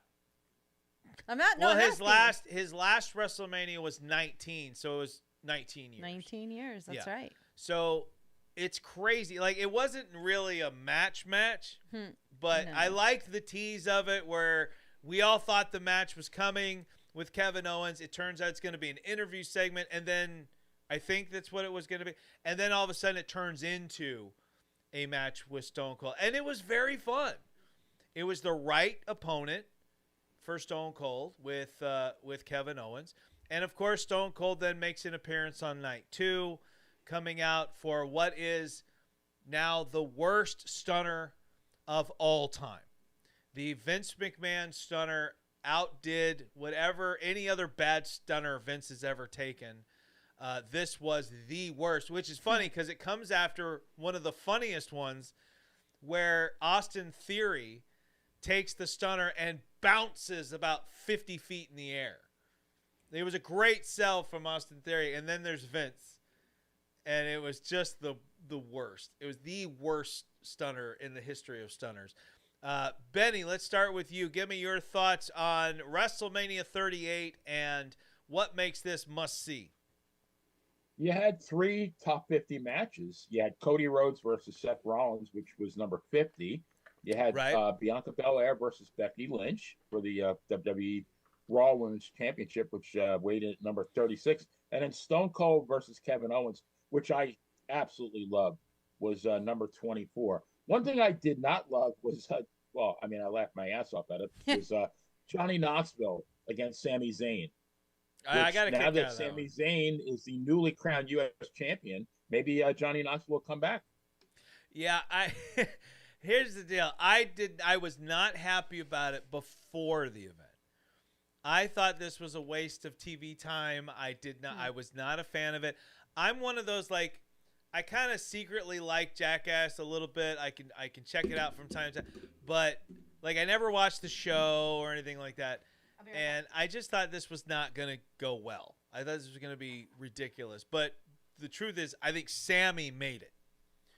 And obviously, what Sammy did with Johnny Knoxville won Vince over. Because you saw Sammy get catapulted after that. Sammy ends up joining the Bloodline. Sammy turns on the Bloodline. He's catapulted into the main event with Roman Reigns. He main events night 1 next year at WrestleMania. So this led to a lot of good stuff, and I was very highly entertained by the match. The big giant hand was hilarious when it came out. The ending was ridiculous. It was stupid. I couldn't believe that the ending was real. The giant mousetrap thing. And God bless Sami Zayn. He tried so hard to make that look believable, like he was actually trapped. But we all knew that was, like, you just look at that thing and you're like, no, that ain't happening. All right, Doc, while our upper level here is open, go ahead and take us through WrestleMania 38. What is must-see for you on this one? Well, for me, I'm going to break with Benny. It's the Johnny Knoxville Sami Zayn match. I have a soft spot in my heart for comedy pro wrestling, right? And this is comedy pro wrestling done perfectly. Yeah, it was fun. I mean, the spot with Wee Man as the referee slamming Sami Zayn. I forgot about that part. So good. And I've had my problem with midgets. 25 Cent. I know you're out there somewhere. Maybe you're watching this. We've got a match in us somewhere. We're trying to line up the schedules because I've got beef with that guy. But yeah, this was the match I remember from this WrestleMania was Sami Zayn and Johnny Knoxville. I was all about it when I heard about it. I'm like, yes. Let's see, Johnny Knoxville, from watching Jackass, we know this guy can take a beating. He's been, beat up by bulls. He's been shot out of cannons, all kinds of wacky stuff. So it seems a natural progression for him. And Sami Zayn, what a testament to him as a worker to be able to pull this off, because not very few wrestlers could make something like this happen. Maybe a Santino Marella, because I love Santino. I think that would have been a good matchup. Stone Cold versus KO.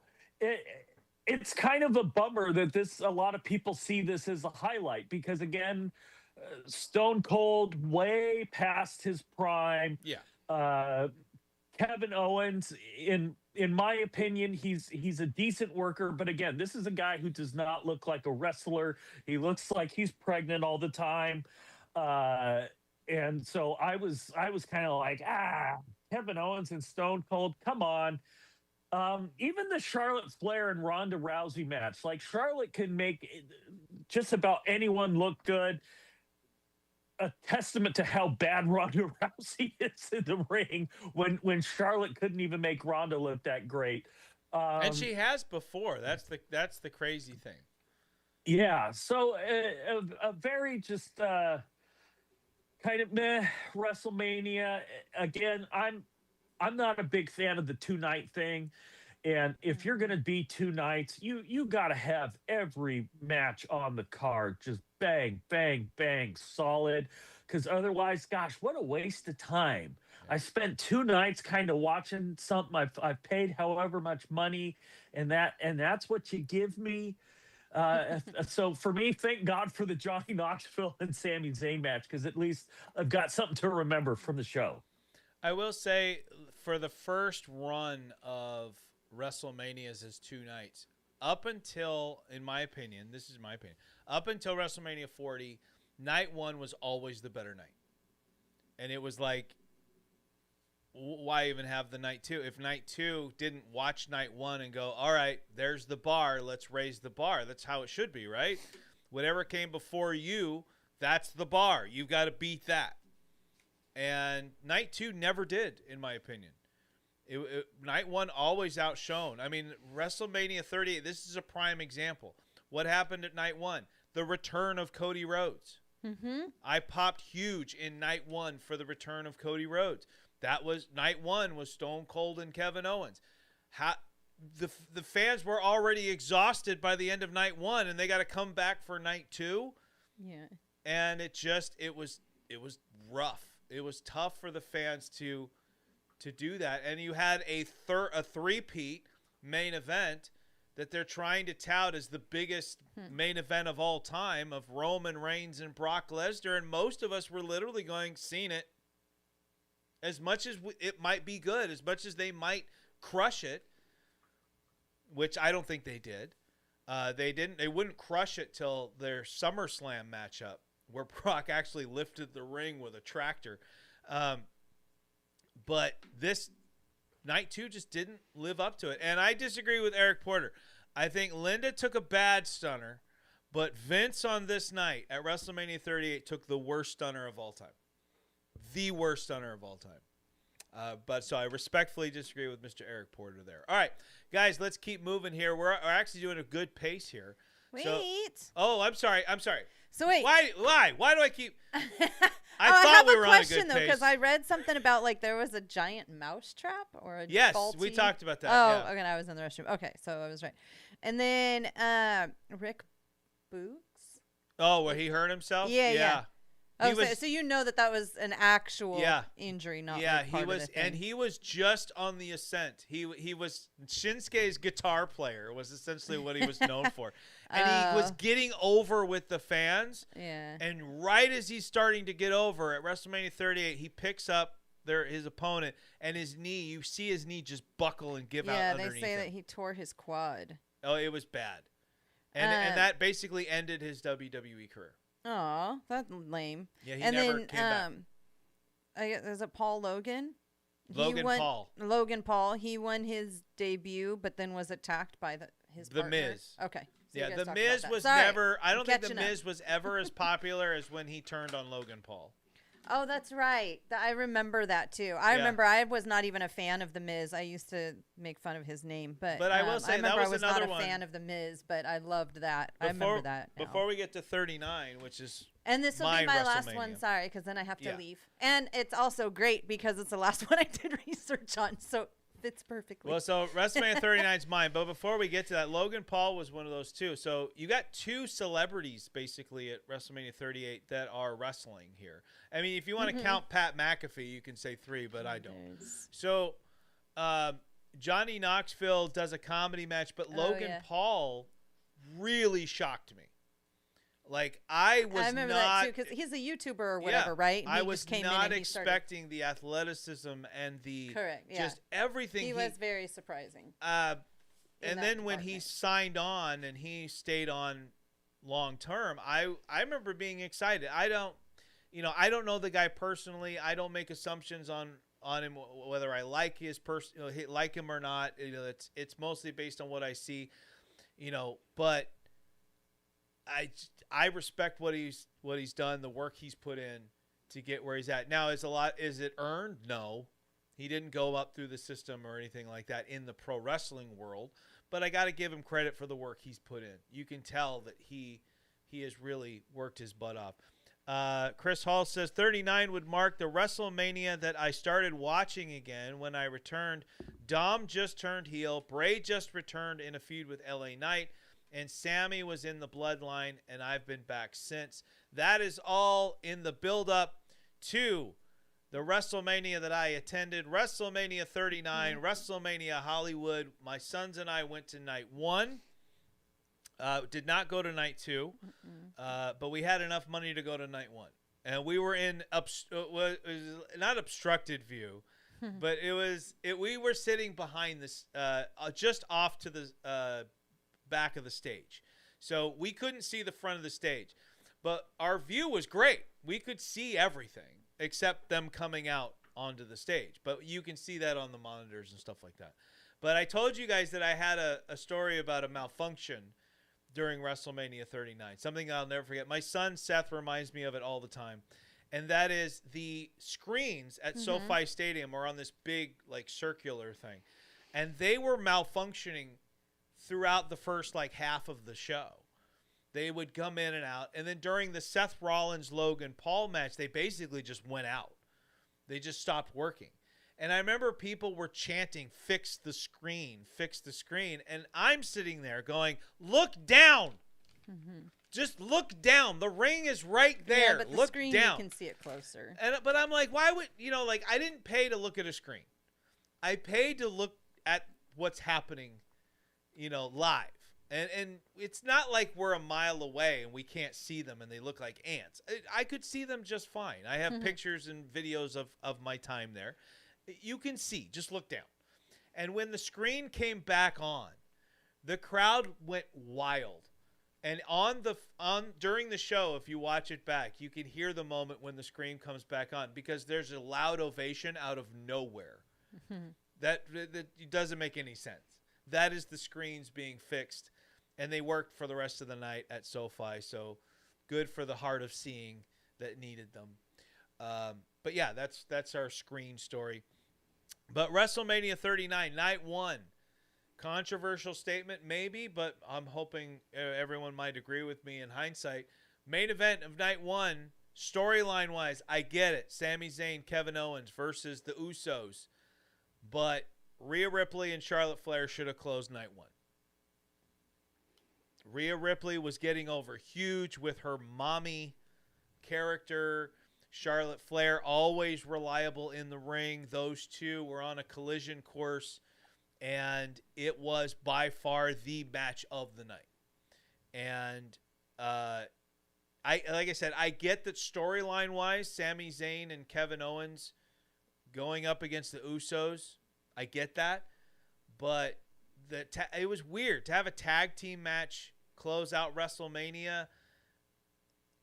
Like I got it for WrestleMania 1 with Hogan and Mr. T versus for this one, I don't know. I think that Rhea and Charlotte should have closed out the night. And night 1 was definitely the better of the two nights. Night 2 was main evented by the first round of Cody versus Roman.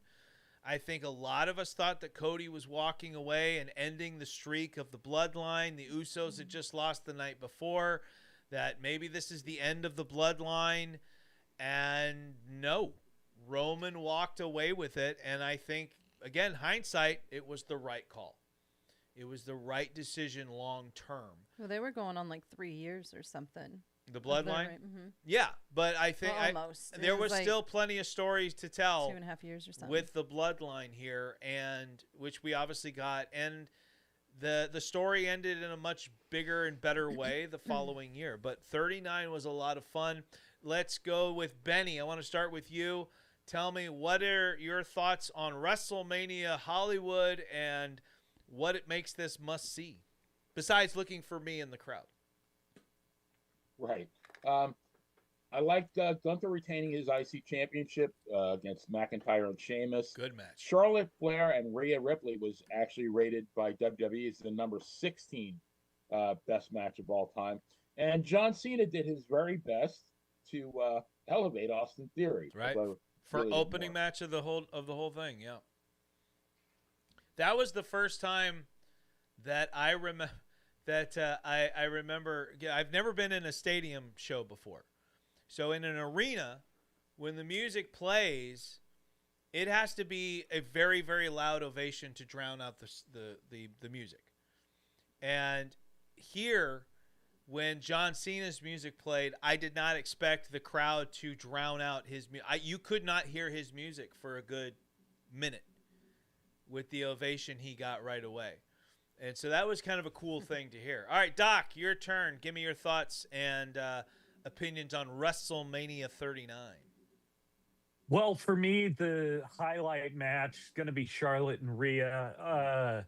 So good. Two of the best women fighting neck and neck for my affection as a fan, because as I said, I'm a big Charlotte fan.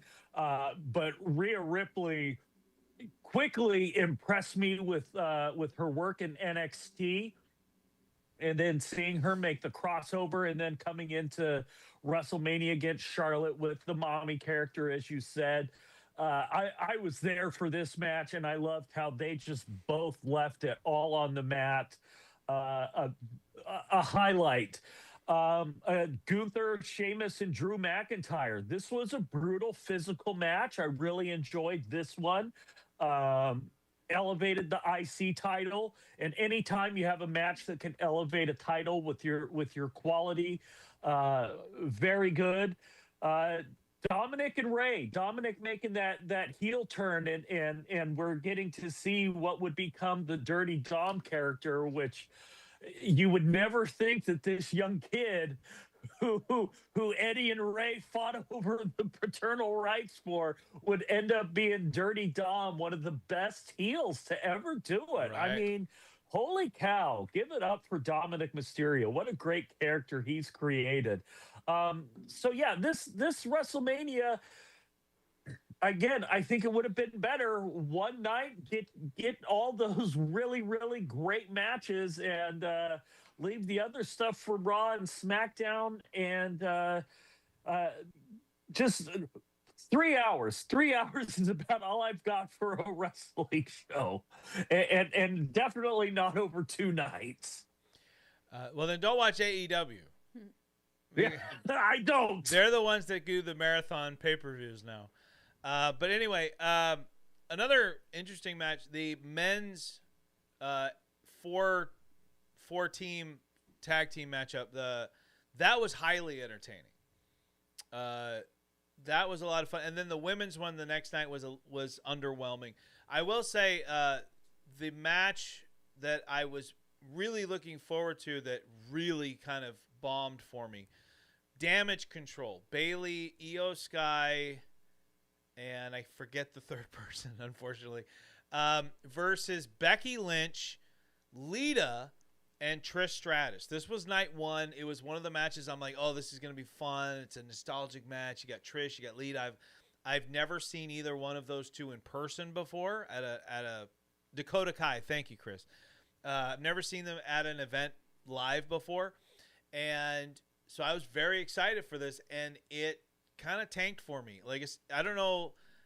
I haven't watched it back on television, so I don't know if TV did it any justice, but live, it was, the whole crowd just kind of was sitting on their hands until the end, which is sad because I think everyone in that match is capable of having a great match.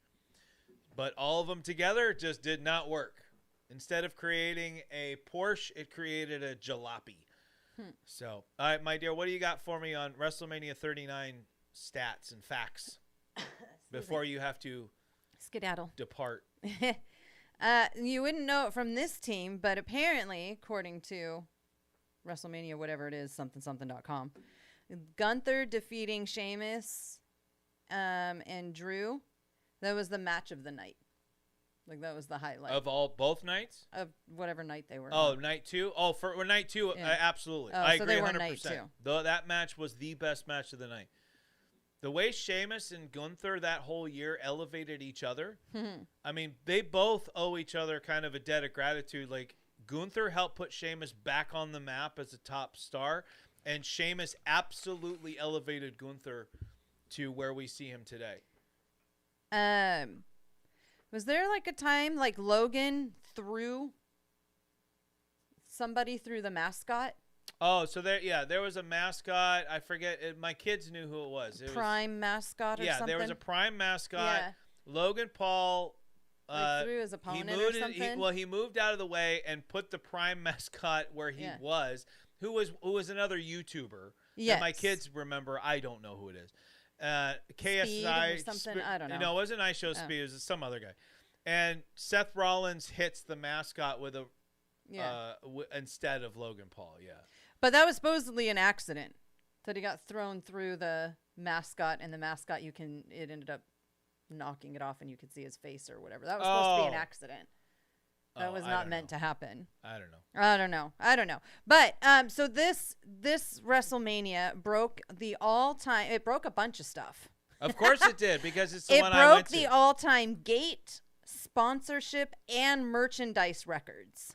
Well, we contributed. We bought this. Yeah. We all got stuff. So within 24 hours of releasing tickets, they sold over 90,000 tickets in the first day of releasing tickets. So they broke a lot of records. We only got tickets because the demand was so high. Yeah. That they ended up opening more spots.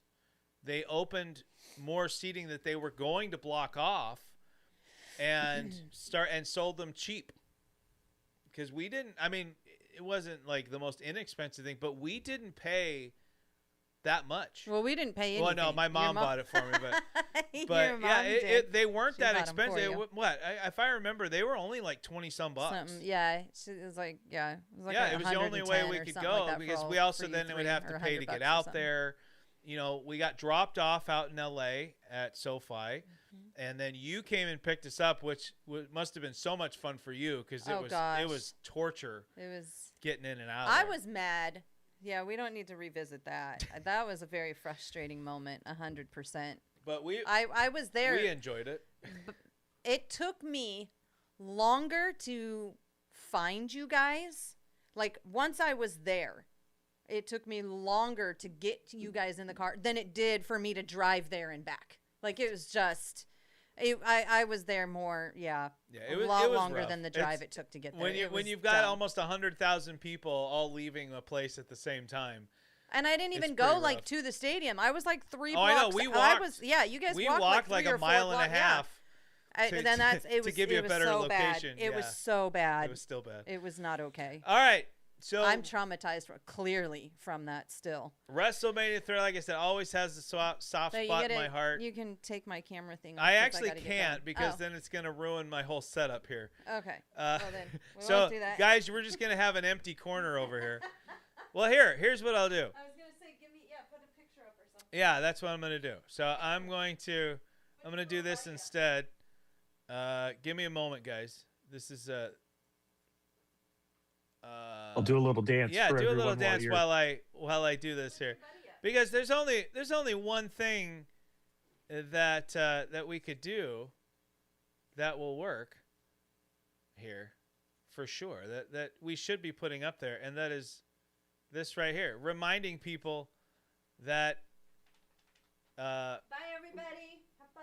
My wife's got stuff she's got to do. She's got a doctor's appointment. But look, right there. We're going to remind everybody that my album, Catching Stars, comes out April 3rd, 2026. How about that? All right. Shameless self-promoting right there. All right, guys. So let's move on. WrestleMania 30, like I said, it's not the greatest of all time, but you know what? I have a soft spot for it because I was there. And I think that's again one of those special things. Like, Doc, you get to go see wrestling. You know, you're a part of it.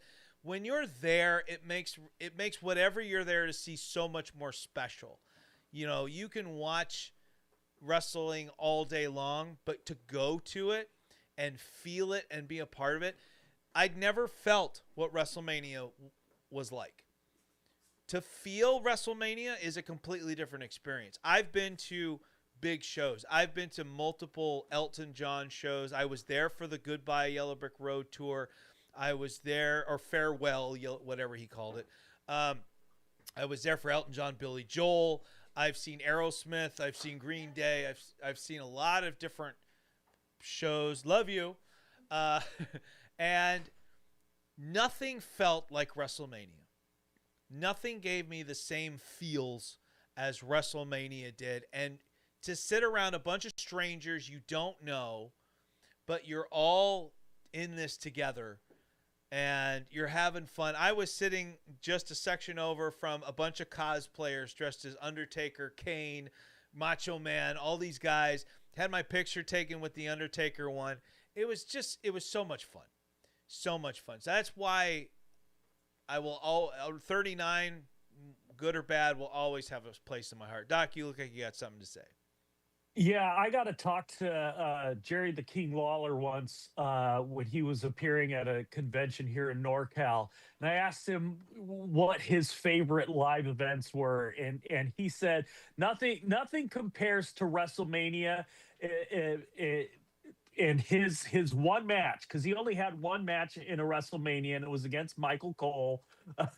So not the most suspicious match, but he said that was his favorite live appearance, favorite live thing that he's ever done, aside from when he was at a concert with the Beatles. And I mean, the Beatles will go down in history. It's Bach, Beethoven, and Beatles. So that just tells you how huge WrestleMania is, and being at the live show. I've never been to a live WrestleMania. I would love to go to one. Yeah. It's getting harder but now. Yeah, maybe I'll be in one eventually. You know, Triple H, cool. Call me up. You guys need some good heel commentators. Dr. Haywood's your man. We got to get Doc to Saudi next year. No. I don't.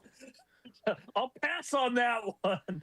Well, a lot of trouble in that area right now. They might not even have it. Yeah, who with knows? What's going on. Who knows what's going to happen? But we do know that we're moving on to WrestleMania 40, and this was huge. WrestleMania 40 from Philadelphia, and this is one of those where the truth of what happened here, I don't think we'll ever fully know exactly the truth of the build up to this. I think we've been told a lot of stories. I think WWE has gotten really good at blurring the lines at what is real and what is not. I think unreal is not I think it's not real it's at all. It's all work, brother. I think unreal is exactly what it says it is. I think there are moments that are real because, you know, they're going to catch reality from time to time, but I still think it's mainly scripted. I think the same thing with WrestleMania 40 because a lot of the background leading into this doesn't make any sense. All right? Why? Someone please explain to me. Why does Cody win the Royal Rumble and not challenge Roman Reigns? Why would that even be on your mind? Why would you have Cody win and then go challenge Seth? I get that there's a history between him and Seth, but that history kind of got settled because Cody kept beating Seth all the time. And Cody doesn't want the World Championship. He wants the WWE Championship. He lost to Roman at 39. You'd think he'd want to avenge at 40. I don't care how big of a star The Rock is.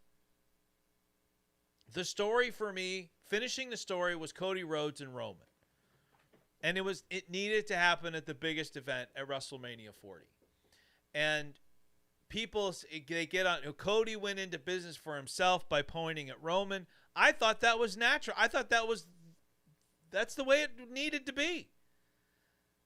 And if it wasn't supposed to go that way, if it was supposed to be that Rock and Roman was going to happen, the fact that it didn't turned out to be gold because the final boss, Rock, was born.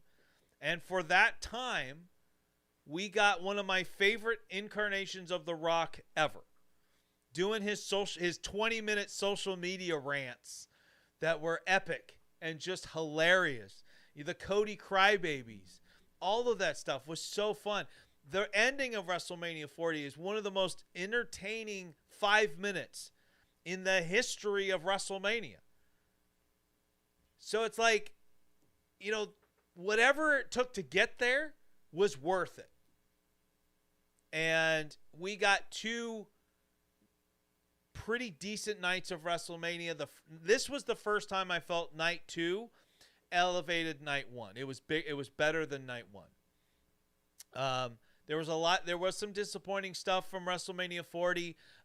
We started the Drew CM Punk rivalry that would define last year or the year before. Sorry. I mean, really just such an intense rivalry between those two with, Drew beating Seth. And then here comes, CM Punk takes out Drew, and here comes Damian Priest to cash in the Money in the Bank to open WrestleMania. I mean, it was so good. So a lot of great stories I felt being told at WrestleMania 40s. Unfortunately, one of those was not Jimmy versus Jay. That was highly disappointing. But there's still a lot of good to talk about with WrestleMania 40. So let's start with Let's start with Doc. Doc, tell us what makes WrestleMania 40 must see. The Cody Roman match for sure. You've got the finish to a multi-year storyline, the bloodline getting involved, the Rock doing his thing. Yeah, the lead up, wonky but very entertaining. Sammy versus Gunther. Very good match. Sammy defeating Gunther's 666-day reign as IC champion. A great moment for Sami Zayn, who's a solid worker. I always have to root against Sami Zayn, though, because he's Zach Reeves' favorite wrestler. So he reeks of food stamps. Zach Reeves reeks of food stamps for sure. But yeah, that's a very good match. 100% right. The Uso brother versus brother match. You would think if any two wrestlers would be able to get it together and do a great match, it's going to be two brothers, two twin brothers. And yeah, that match. Dueling super kicks. I hate the dueling super kick thing. Yeah. One thing that surprised me about this WrestleMania is Dirty Dom. In the middle of this tag match against his dad, you hear chants for Dirty Dom and Dom getting over as a heel, but a guy that you love to hate. Right.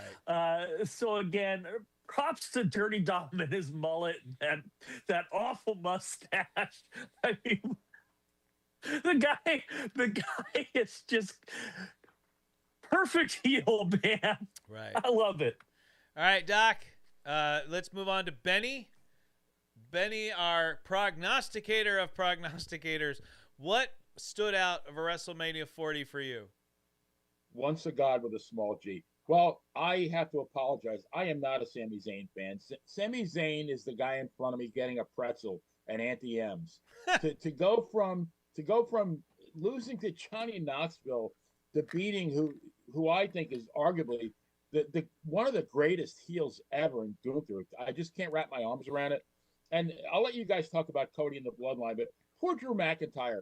He wins the title in 2020 in front of nobody. He wins the title here for 5 minutes and 46 seconds. He won it again this year, and he loses it right before WrestleMania. Poor guy. Yeah. I mean, I get this one. Like, I was okay with it. He got a short little run before he goes and films Highlander. But yeah, I will say, like, again, this is one of those perfect examples of, I remember I was disappointed with McIntyre not getting a reign in the moment, but the follow through worked. The rivalry that this started and the intense rivalry at that with CM Punk was absolutely made it worth it for me. And again, so it emphasizes you got to have the right follow up. Yeah, and you said we'll leave the bloodline to us. So like the bloodline. The whole storyline for WrestleMania 40 was I thought it was just so well done. You've got Solo Sikoa comes out. John Cena comes out. You've got The Rock making his appearance. Seth Rollins comes out. And you have, the long-term story between not just Seth and Cody, but Seth and Roman with the chair shot. You've got Taker makes an appearance. And a lot of people were pissed off because they're like, it should have been Stone Cold. It should have been Stone Cold. And I've given the reason why Taker makes perfect sense. All right. Taker and Rock had a rivalry as well. Taker and Roman faced off just a few years ago at WrestleMania 33. Taker has a history with Samoans, much more than Stone Cold did. Think about this. Rikishi and Yokozuna were all part of Taker's crew. Taker has a much longer history with the bloodline than Stone Cold ever did. Now, yes, it would have made more sense for Stone Cold if it was just Stone Cold and The Rock. I get that. But in this case, I liked it. I thought it was great. Even as a biased Undertaker fan, I thought it was really, really cool the way that it was all done. And Cody finishing the story, and you could hear the emotion in the I can't remember her name off the top because all I can think of is Doc's favorite, Alicia Taylor. But when they called Cody Rhodes, you could hear the cracking of the voice, and the story got finished, and here comes Triple H to the ring, and it was just such a moment. It reminded me of WrestleMania 10 where they're hoisting up Bret Hart, and they do the same thing for Cody. Just such a great moment. Who'd have thought that two of the guys in that ring with Cody would then go on to be his next two WrestleMania opponents? WrestleMania 41 with John Cena, and now WrestleMania 42 with Randy Orton. So pretty crazy. But WrestleMania 40, like I said, it works because it made my wife a wrestling fan. It maybe not to the extent that I am, of course, or any of us, but anything that gets you to understand, okay, I get why you like this. I get why this is a big deal to you, right? It's not because it's the UFC or it's competitive sports like football or baseball. It is the drama. It is the entertainment. It's the storytelling, as well as the amazing athleticism that these guys bring day in and day out. The passion, the dedication, it's all there. It's evident, especially in that main event that you see in the last 5 minutes of it. All right, let's keep moving. We got one more to do, and before we say goodbye, and that is WrestleMania 41. We go from what is perhaps the highest of highs that you can get on a WrestleMania 40 stage, and then we get to WrestleMania 41. And there is an unfortunate thing that I can say here because there is actually a lot about both nights of WrestleMania 41 that make it must see. Unfortunately, most people are going to remember WrestleMania 41 as a very lackluster main event. Yes, you had John Cena's 17th world title win, but it was mired by a pretty piss-poor match with Cody and the interference from whatever the celebrity was. I can't think of his name off the top of my head. Travis Scott. Yeah, Travis Scott. There was no Rock to be found anywhere, which, kind of put a damper on the whole thing because you'd have thought that would have made more sense for The Rock to come out. It just, the ending of that WrestleMania left kind of such a sour taste in people's mouth that's really all people think. And that's really the case in a lot of events when the main event if the main event isn't good, a lot of people immediately say the WrestleMania wasn't good. But the truth is WrestleMania 41 had a lot of high spots, had a lot of great matches. Gunther Jey Uso was not a bad match. It was actually a really good opener. The main event of night one of CM Punk versus Roman Reigns versus Seth Rollins, incredible triple threat main event. And of course, for me, the match of the entire WrestleMania was the women's triple threat, Rhea Ripley, Io Sky, and Bianca Belair. absolutely off the chart good triple threat. You want to know how to do a triple threat? There's your match to watch right there. Really, really good stuff. Dominic doing his curtain call when he won the IC title. Really, really good stuff. I mean, just there's a lot to like about 41. Damian Priest and Drew McIntyre was a really good match. There's a lot of stuff here that's good. Like I said, it's just unfortunate that the main event of night 2 brought all of it down. All right, Benny, you're on the screen right now, so let's start with you. Give me your thoughts on 41. I echo a lot of what you said. You know, the triple threat match with Io, Bianca, and Rhea, one of my favorite WrestleMania matches ever. I just watched that and was saying to myself, oh my God, these ladies are great. They really knocked it out of the park. Cena, I would have liked to have seen a better match. I knew he was going to win. I just didn't like the ending and how it went. I did not, I mean, Jay and Gunther wasn't a bad match. I'm just not a big fan of Jey Uso as a singles wrestler and as a champion. I mean, really, when you think about it, the guy, you know, he's an okay wrestler. He's got okay mic skills. I think his brother actually is better on the mic than he is. And, you know, to me, he won the world championship because he's got a great entrance. Right. I agree. And, I mean, I think WWE saw another yes movement with the yeet thing. But the difference is the yes movement could be followed up by the in-ring ability of Daniel Bryan, whereas the yeet movement was carried by more just charisma and crowd participation. And when the bell rang, it all fell apart. And so there's a huge difference between those two things. And the yes movement I felt was also a lot more organic in how it got over. Whereas the yeet things felt like it was kind of thrown in our faces a little bit, you know, especially when you're doing it twice. You know, when you do it twice, even that started to get old because now it's not special. It's like, oh, you know, like we got to do it, and then you're gonna do it again, and then you do it again, and you do it. It's just like for me, I got over it pretty quick. Doc, let's go to you. WrestleMania 41, your thoughts. This one, big night for Paul Heyman. Yeah. I mean, the lead up to this, the work Paul puts into his character as a character, he stayed up for like 24 hours to get that just wore out dress look torn between Roman Reigns and CM Punk.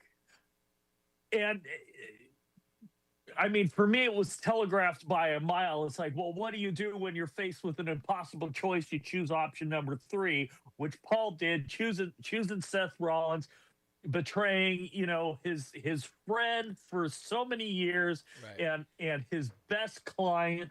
What a great moment for Paul. Also, that, like Benny said, that women's triple threat match, one of my favorite matches, definitely my favorite women's match of all time. Right. Threw me for a loop because I thought there's no way Io Sky's walking away with the women's championship against Bianca Belair and Rhea Ripley, because I mean, those two women, peak athleticism.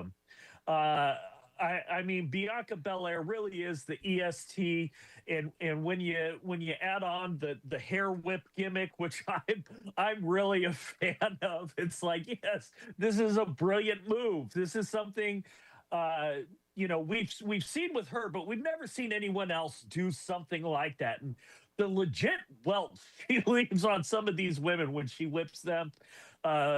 Rhea Ripley, over the moon. I mean, she's out in Mars or Jupiter somewhere with how popular she is. And the thing is she's not just all character and charisma. She can work.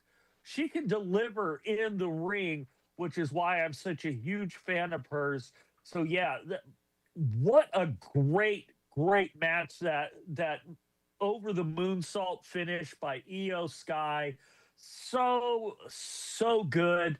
Uh, yeah, there's a lot to like about this WrestleMania. Some other moments that we haven't even discussed, that Charlotte versus Tiffany. Not the outcome shocked me that Tiffany was going to retain. I remember saying, like, I think Charlotte should win, and at the time she was presented as the heel, and I thought Charlotte should go on a run with Tiffany chasing, because there's always more money in the chase, and I thought that would have gotten Tiffany to a whole nother level. That's not what happened. And the did she or did she not break or lose a tooth debate, which we found out she didn't. She was fine.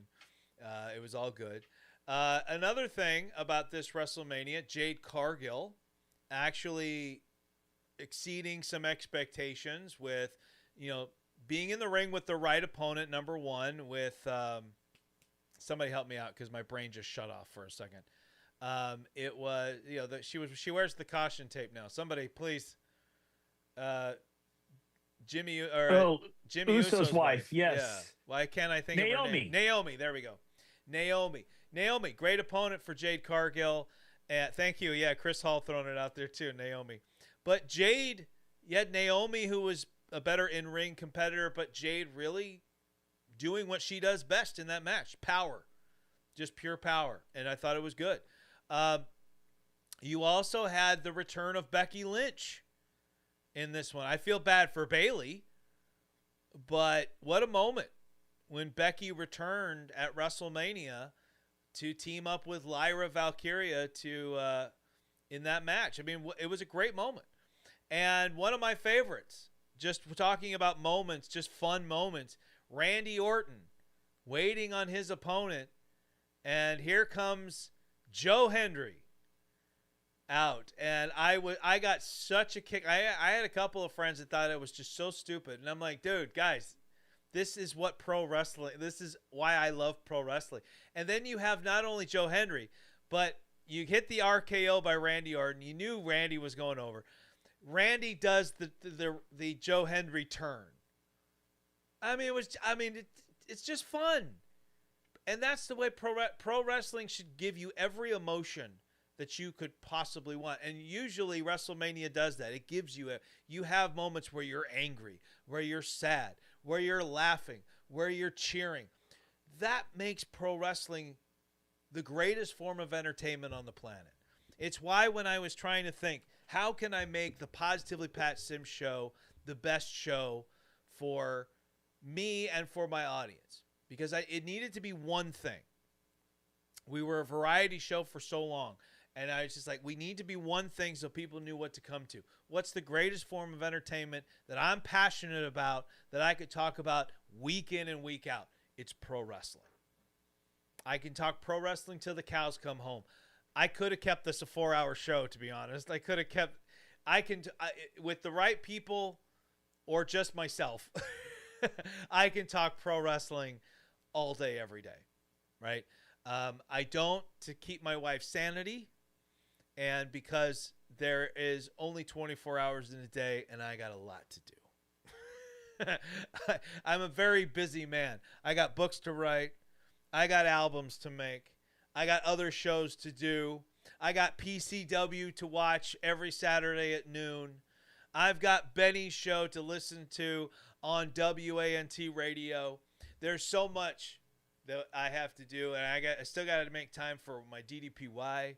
Got to make time for my weight training and all that fun stuff, and every now and then rearranging what you see behind me. Anybody notice that I've changed again? What you see behind you? Anybody catch that? The Black Pearl is back behind me. The belt's moved down here, and you should see what's above my head. What's above my head looks really cool. There's a lot of cool stuff. I wonder if I can show you guys. So there we go. So you got Negan on the far right. You got Owen, Optimus Prime, the Predator, Seth, Arnold, the Flash, the Star Wars Force Ghosts, 2 Supermen, Beetlejuice, Spawn, Batman, the Matrix, Neo, and I believe there should be up there Star-Lord somewhere. He's one of my newer additions. But yeah, there you go. That is my just a brief look at some of my collectible things. And no, I don't have a lot of money. No, I haven't bought 90% of what you see. Most of it has all been gifted to me. And so I have very generous friends and family. So I want to thank them all here. And of course, I got Paul Bearer. I moved Paul Bearer out here. Oh yes. So, all right, guys, let's start wrapping this show up. I've enjoyed this immensely. I can't wait. Honestly, guys, we know that next week's going to be more pro wrestling and it's going to be WrestleMania based. I have no idea what it's going to be, because I thought at this point, when we ended our What Makes WrestleManias Worth Watching series, we would have 2 shows left till WrestleMania. We would have the Squared Circle, and then we would have the WrestleMania preview show. There's 3 weeks left. There's 3 weeks left till WrestleMania. I got to fill time. And so I don't know what next week's show is going to be. So stay tuned. Whatever it is, I want to make it fun. I want to make sure it's something, it's different, and we have a lot of fun with it. And then we're definitely going to have fun with the Squared Circle in 2 weeks. And then our 4-hour WrestleMania 42 preview show, because we're going to need it, because we got 2 nights worth to cover. And usually our panel, especially when Doc and I are on, we love to talk. But I made a promise that I was not going to rant about the WWE Network, and I did not. So you're welcome. And all right, before you guys get plug your stuff, I want to remind everybody that my book Vengeance is available right now on Amazon. My very first book, and super excited. If you haven't got it yet, get on over there. You just look up Positively Pat Sims or Vengeance, and you can find it on Kindle, paperback, or hardcover.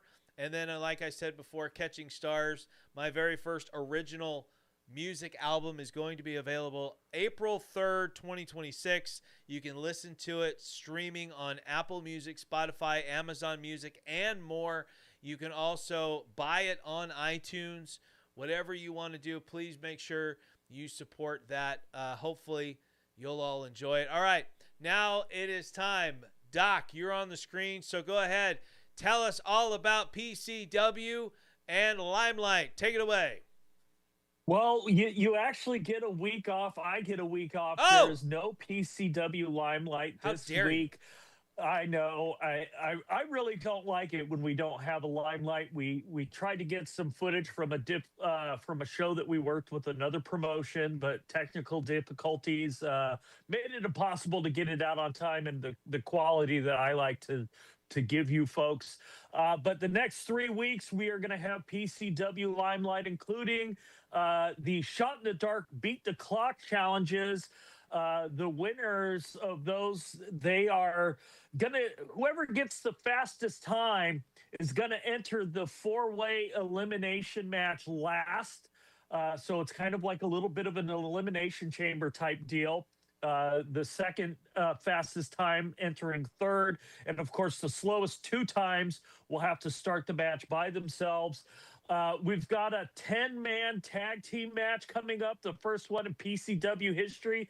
I made this match. I've been promoted to executive producer of operations for Pro Championship Wrestling. So I'm starting to make the matches. Zach Reed thought he could schmooze me and give me a little taste of power and start getting his ways. No way, brother. You can't bribe the Diamond Doc. I'm too rich for that. But I'll definitely take the power, and I'm using it to make Zach Reed pay for his sins via the Nightmare Sin. And then April 4th, next Saturday, if you are in the NorCal area, which I say Sacramento and up, come to Oroville, California. PCW Extreme Measures 27 years PCW been running. We've got a triple threat match for the PCW Championship. Wrestling Personified Rick Luxury defending against Zach Primetime Reeb and the Nightmare Sin. That is going to be one heck of a match. Keeping it PG-13. And in the number one contendership match, the returning Amazing J, Jesse Garcia, got screwed out of his Royal Rumble last man standing Rumble victory by Zach Reeb. So I gave him a shot at the number one contendership, taking on the 6'10", 500-pound Bad News Blakesley, plus the unwanted Christian Sky, Nasty Nash, and Annabelle Sky, taking on the tag team champions Wild Buck James and the one Zach Bay with the baddest chick in town, Maple Gramps, in a winner-take-all bunkhouse brawl, no holds bar, the tag team championships and the vacant women's championship on the lines. You can get your tickets PCWNorcal.com, as well as finding out about all your favorite wrestlers and what's going on in PCW. Folks, if you're in NorCal, you do not want to miss this show. Like we've been saying, live is the way to see it, and then you catch it again on Limelight with my Diamond Standard commentary. Okay. Well done. Good job. That was just a little bit longer than the ones you normally give me to read. All right, Benny the Jet, your turn. Plug away, my friend. Yeah, Benny the Jet flying through your set tomorrow at 3 o'clock on Want Radio. On Monday night, I do True Crime with the Bad Girl, the Playa, and Dangerous Dave. And then on Wednesday, When It Was Real with Nikita Brashnikov. And this past week, we have been listening to from Boston, actually to Bangladesh. All right. Anything else, Benny? Any other things coming up? No, that's pretty much it. That's of course, it. Look forward to my Saturday appearances on the Positively Pat Sim show. That's right. That's right. All right, guys. That's going to do it for us here on the Positively Pat Sim show. I appreciate each and every one of you watching. I appreciate everyone at WANT. I appreciate all my listeners who tune in each and every week. I appreciate Ken and Wendy for their continued support of WANT and our shows, both Benny and myself, and looking forward to more as we go forward. All right, guys, I want to thank Benny the Jet Scala, Doc Haywood, and my wife for joining us this morning. It has been a lot of fun. I want to thank all of you guys that joined us in the live chat: Chris Hall, Eric Porter, Matt, Mr. Marijuana, Barry Ether, and more. Thank you guys so much for being a part of the show. We love you, and we will see you next week right here on the Positively Pat Sim show. So coming up this week for our YouTube channel and on WANT, on Tuesday, my son Owen and I are going to be playing another pro wrestling game on game night as we work ourselves back in time through video games past and on our road to Wrestlemania there. And that's going to be YouTube exclusive. On Friday, we return with my 5-year DDPY anniversary show on Warriors Unleashed. I've got a lot of special guests coming on for that one. A lot of former Positively Unstoppable champions and DDPY success stories. And it's going to be a lot of fun. It's going to be a great show. And it's also, of course, the release date for Catching Stars, my album. So April 3rd is going to be a big day, as well as being Good Friday across the globe as we get ready for Easter next weekend. So that's going to be great. And so we will see you all then. Have a great rest of your weekend. And don't forget what we always say. Doc, help me out, man. Join me up as we do this. Take it easy. And if it's easy, you better take it twice. Take it twice, everybody. We'll see you next week. So long from all of us at the Positively Pat Sim Show.